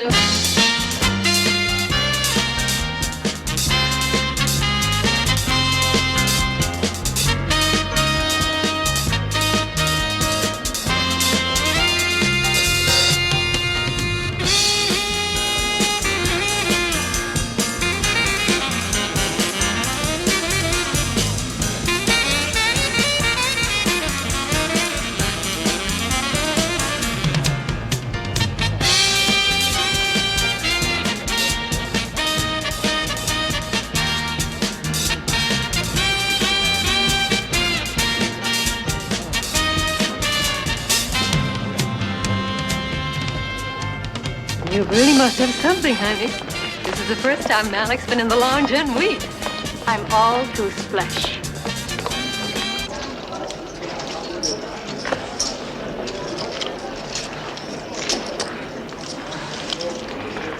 Aren't you playing just a bit over your head, little lady? I'm winning. I've never seen such luck. What's the matter? Hotel running short of cash? Now, you can do yourself a lot more good than sitting here playing blackjack. Maybe I'm not interested in doing myself a lot more good. Why, you have a friend? Several. You're wasting time.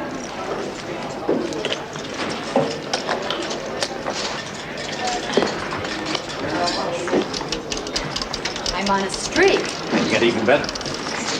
Are you so sure? No idea. Ralph, do me a favor.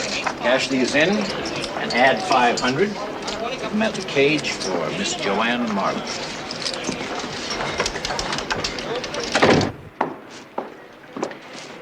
You're a very attractive woman, Joanne. Difficult, but attractive.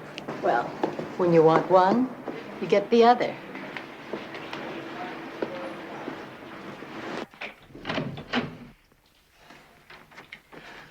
What do you have? Scotch. No ice, no water. You know what you need is someone to take care of you in style. Name it, and you got it. Well, you're really a slow operator. It's always been a big problem with me. Chin-chin. Girls tell me your ex-wife's got all your marbles.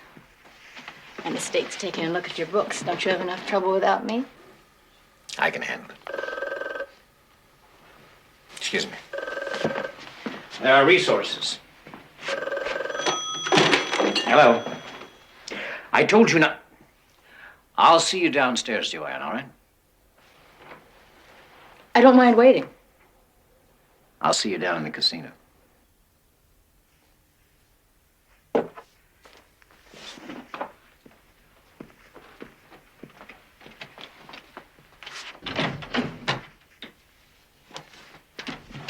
I told you not to call me on this line. I don't want to hear about it. I'll get back to you.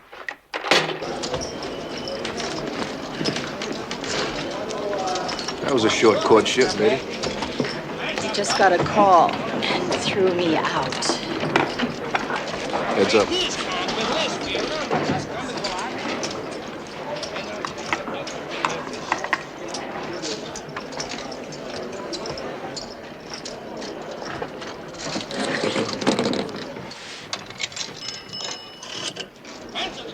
An executive phone booth.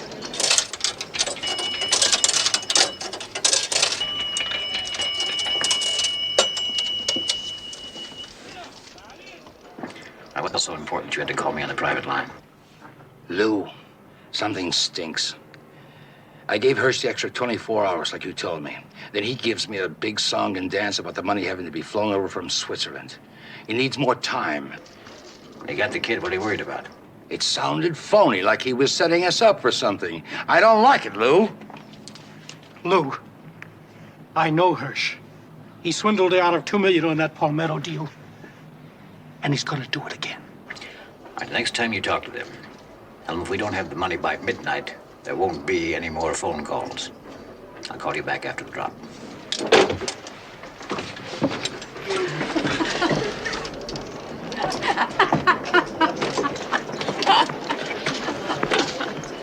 Oh, here he comes. Speed it down. We didn't finish that drink. A straight scotch for the lady. Forget it. The lady doesn't like being barked at. See you sometime.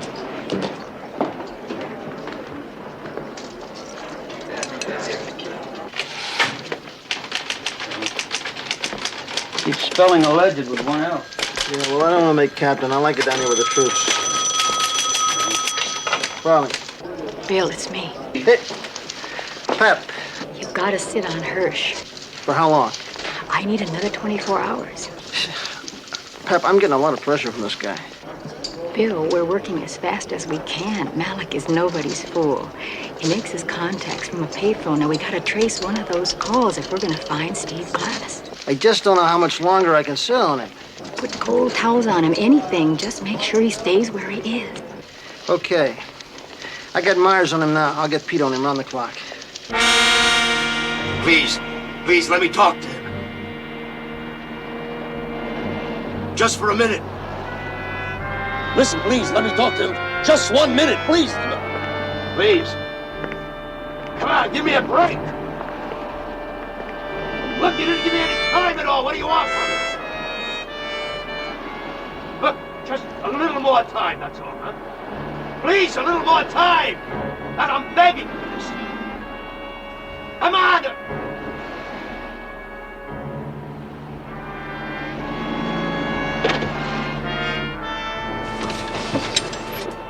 Yeah, Maury? Deadline's 12 midnight. That's it.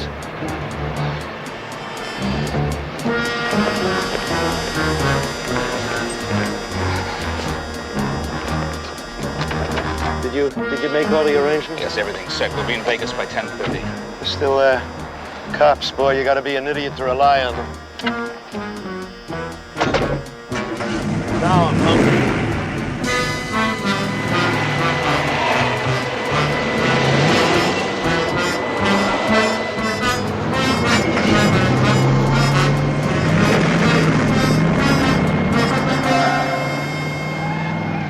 Ecco Spaghetti meatballs with lots of rich sauce. And plenty more coming. As a matter of fact, Rudy is going to help you. He's our best waiter. Nice fella. Vale $1,000,000, vale. Like I always say, go for the best in food, service, and atmosphere. You'll see. Grazie.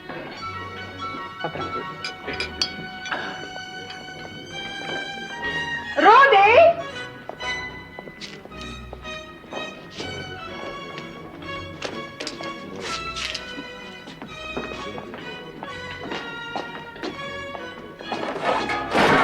What happened over here? Oh, no! Tu sta guardando di Maurizio. Oh, senti, sei stato grande, meraviglioso sei stato. Ti meriti una medaglia d'oro. Look, ti meriti una medaglia. Look at that spaghetti all over. Perché l'hai fatto così bene che ti meriti proprio un premio. Oh, listen, you put things. Send it to the cleaner. No, stay. Perché te lo sei proprio meritato. Oh, I'm so sorry. Send it to your wife. That's all right. Thank you, Mom.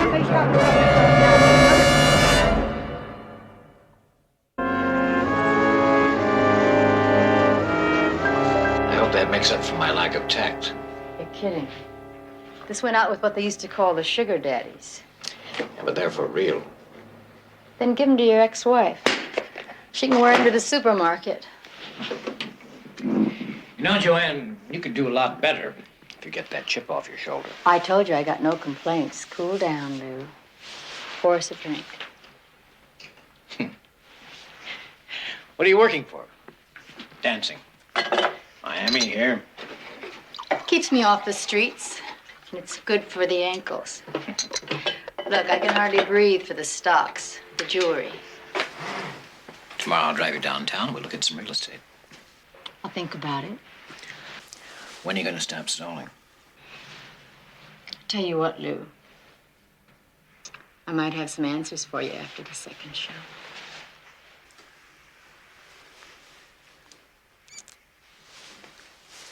You can hang on that long. Chin chin.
Malik?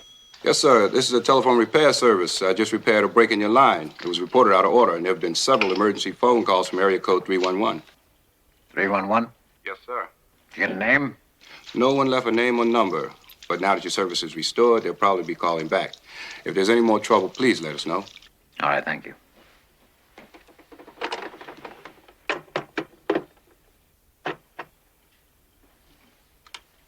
Hey, Joe. How's it going? Oh, fine. Smallo, just fine. She'll be going to the public telephones in a little while. Hirsch.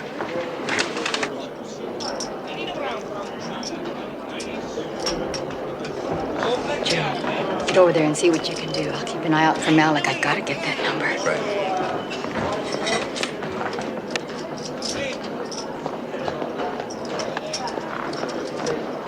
Excuse me, gentlemen. Who are you, part of the floor show? Police, Investigator Stiles. It says California. This is Nevada. Believe me, Mr. Hirsch, it's good here. What do you want me for? I've just been notified that you're about to leave the country. Leave? What the hell are you talking about? which means I have to take you into custody as a fugitive. Wait a minute. Remember, in your bail agreement, you were instructed by the court not to leave the state of California. You're under arrest, Mr. Hirsch. You get this guy out of my way. Come on. That's terrific. Now, you two are aiding and abetting in his unlawful flight. I have to place everybody under arrest. Get him. Easy. Easy. Watch out. Step back. Turn around.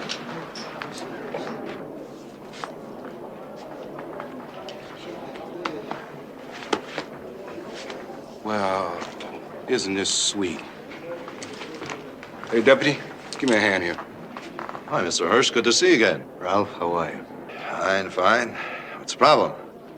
This California cop has been rousting me and my business associates. I asked you to give me a hand. Now, where's your security officer? Hold it, buddy. I'm not a cop. I work for the hotel. Whatever you are, buddy, if you don't give me a hand to help get to the office so I can phone the sheriff, there'll be blood all over this carpet. Now, where's your security officer? Okay, folks, everything's under control. Have a good time, all right? I'll show you where the office is at. I'm sure not going to make any phone calls.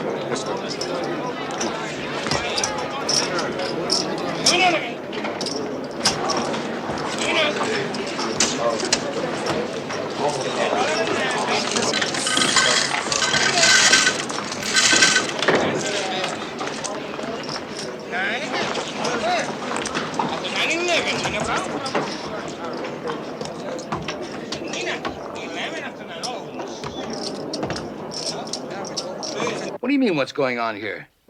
You called me on the private line again. Lou, what are you talking about? We didn't call anybody. We did exactly what you said. We told Hirsch he had until midnight. Somebody called me from that line. It wasn't us. You guys be ready to move at any moment, dear. We may have problems, and if we have, you know what to do. Don't worry, Lou. We'll get rid of him. Right. Get rid of him. He's the only evidence.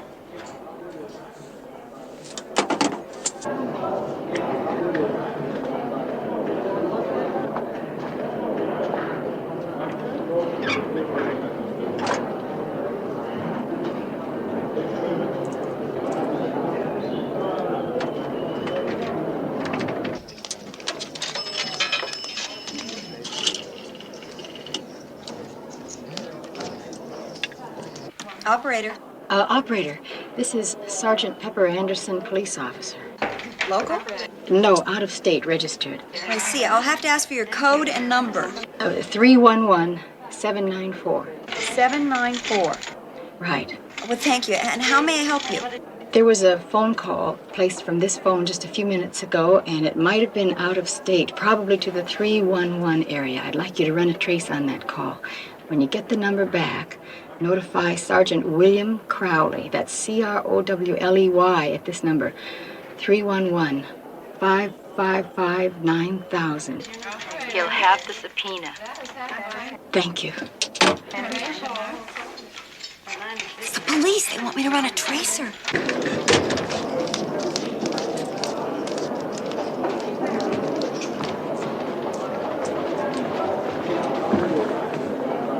What do you mean, the black bartender in Hirsch? California cop. He took him to the security office at gunpoint. You helped him? With Hirsch? Are you kidding? He there now? The cop insisted the sheriff take him downtown. They just left. Sheriff Hirsch and his two men.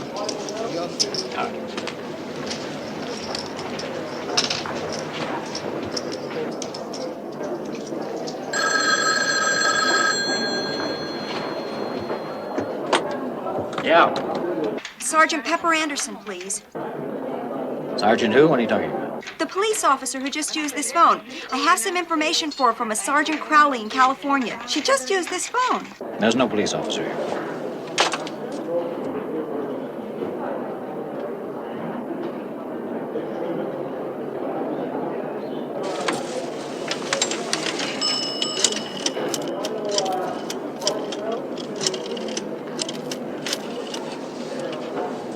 Palmetto. Page Miss Pepper Anderson, please. Telephone call for Miss Anderson. Miss Pepper Anderson, please.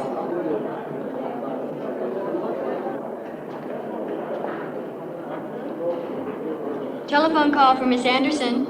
Miss Pepper Anderson, please.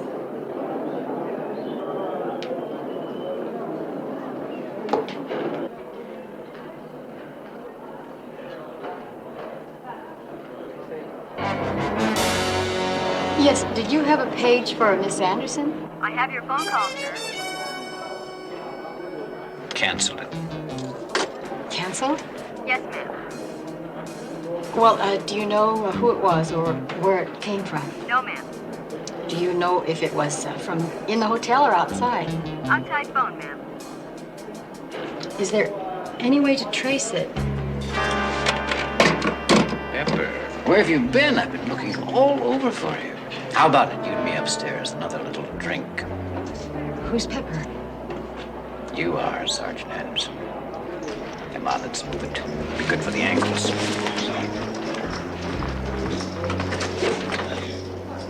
Nobody.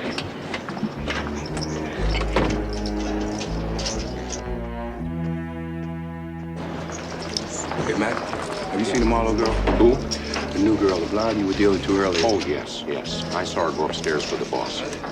Hey, wait a minute. I wouldn't go up there now. I think the boss is burning about something.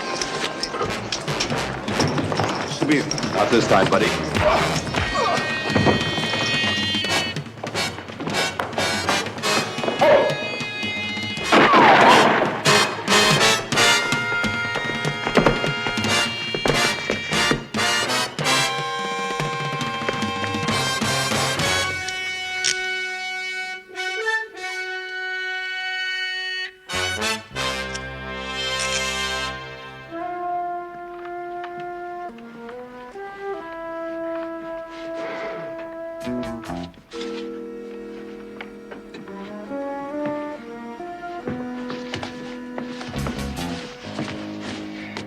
You're really going far, huh?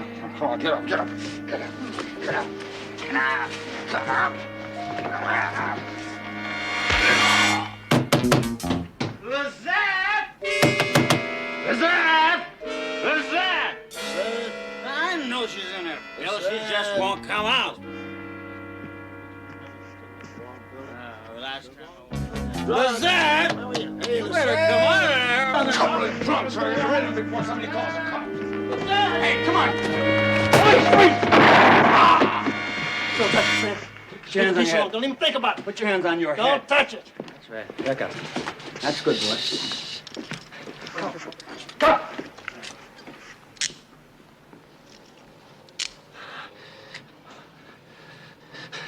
Somebody better call an ambulance for this guy.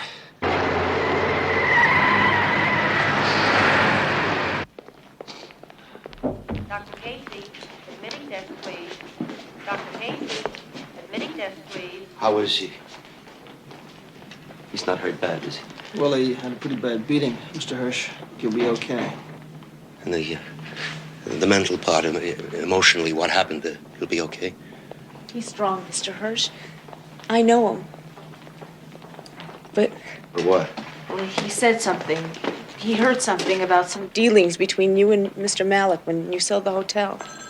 We know about that, Mr. Hirsch. $2 million. Lou Malik told us. Dr. Burroughs, please call 125 West. Dr. Well, there are reasons behind that story. I'll have to tell the police, and That's right, you will. I'll have to tell Stevie. But it's okay between him and me. There he is. Dr. Ward, 561 West, please. Dr. Ward, go to 561 West. Stevie, I never meant for it to happen like this. I never meant for you to be hurt because of what I was. Stevie, you know how much I love you. What I know, Grandpa, is that your love, it almost destroyed me.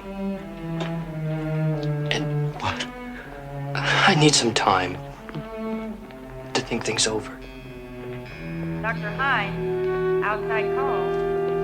Dr. Hines, outside call.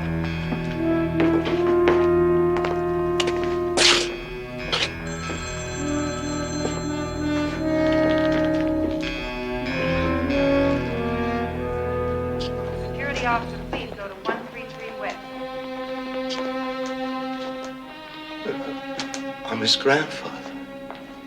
Mr. Hirsch, you lived your life your way. He has to live his. We'll be in touch with you, Mr. Hirsch.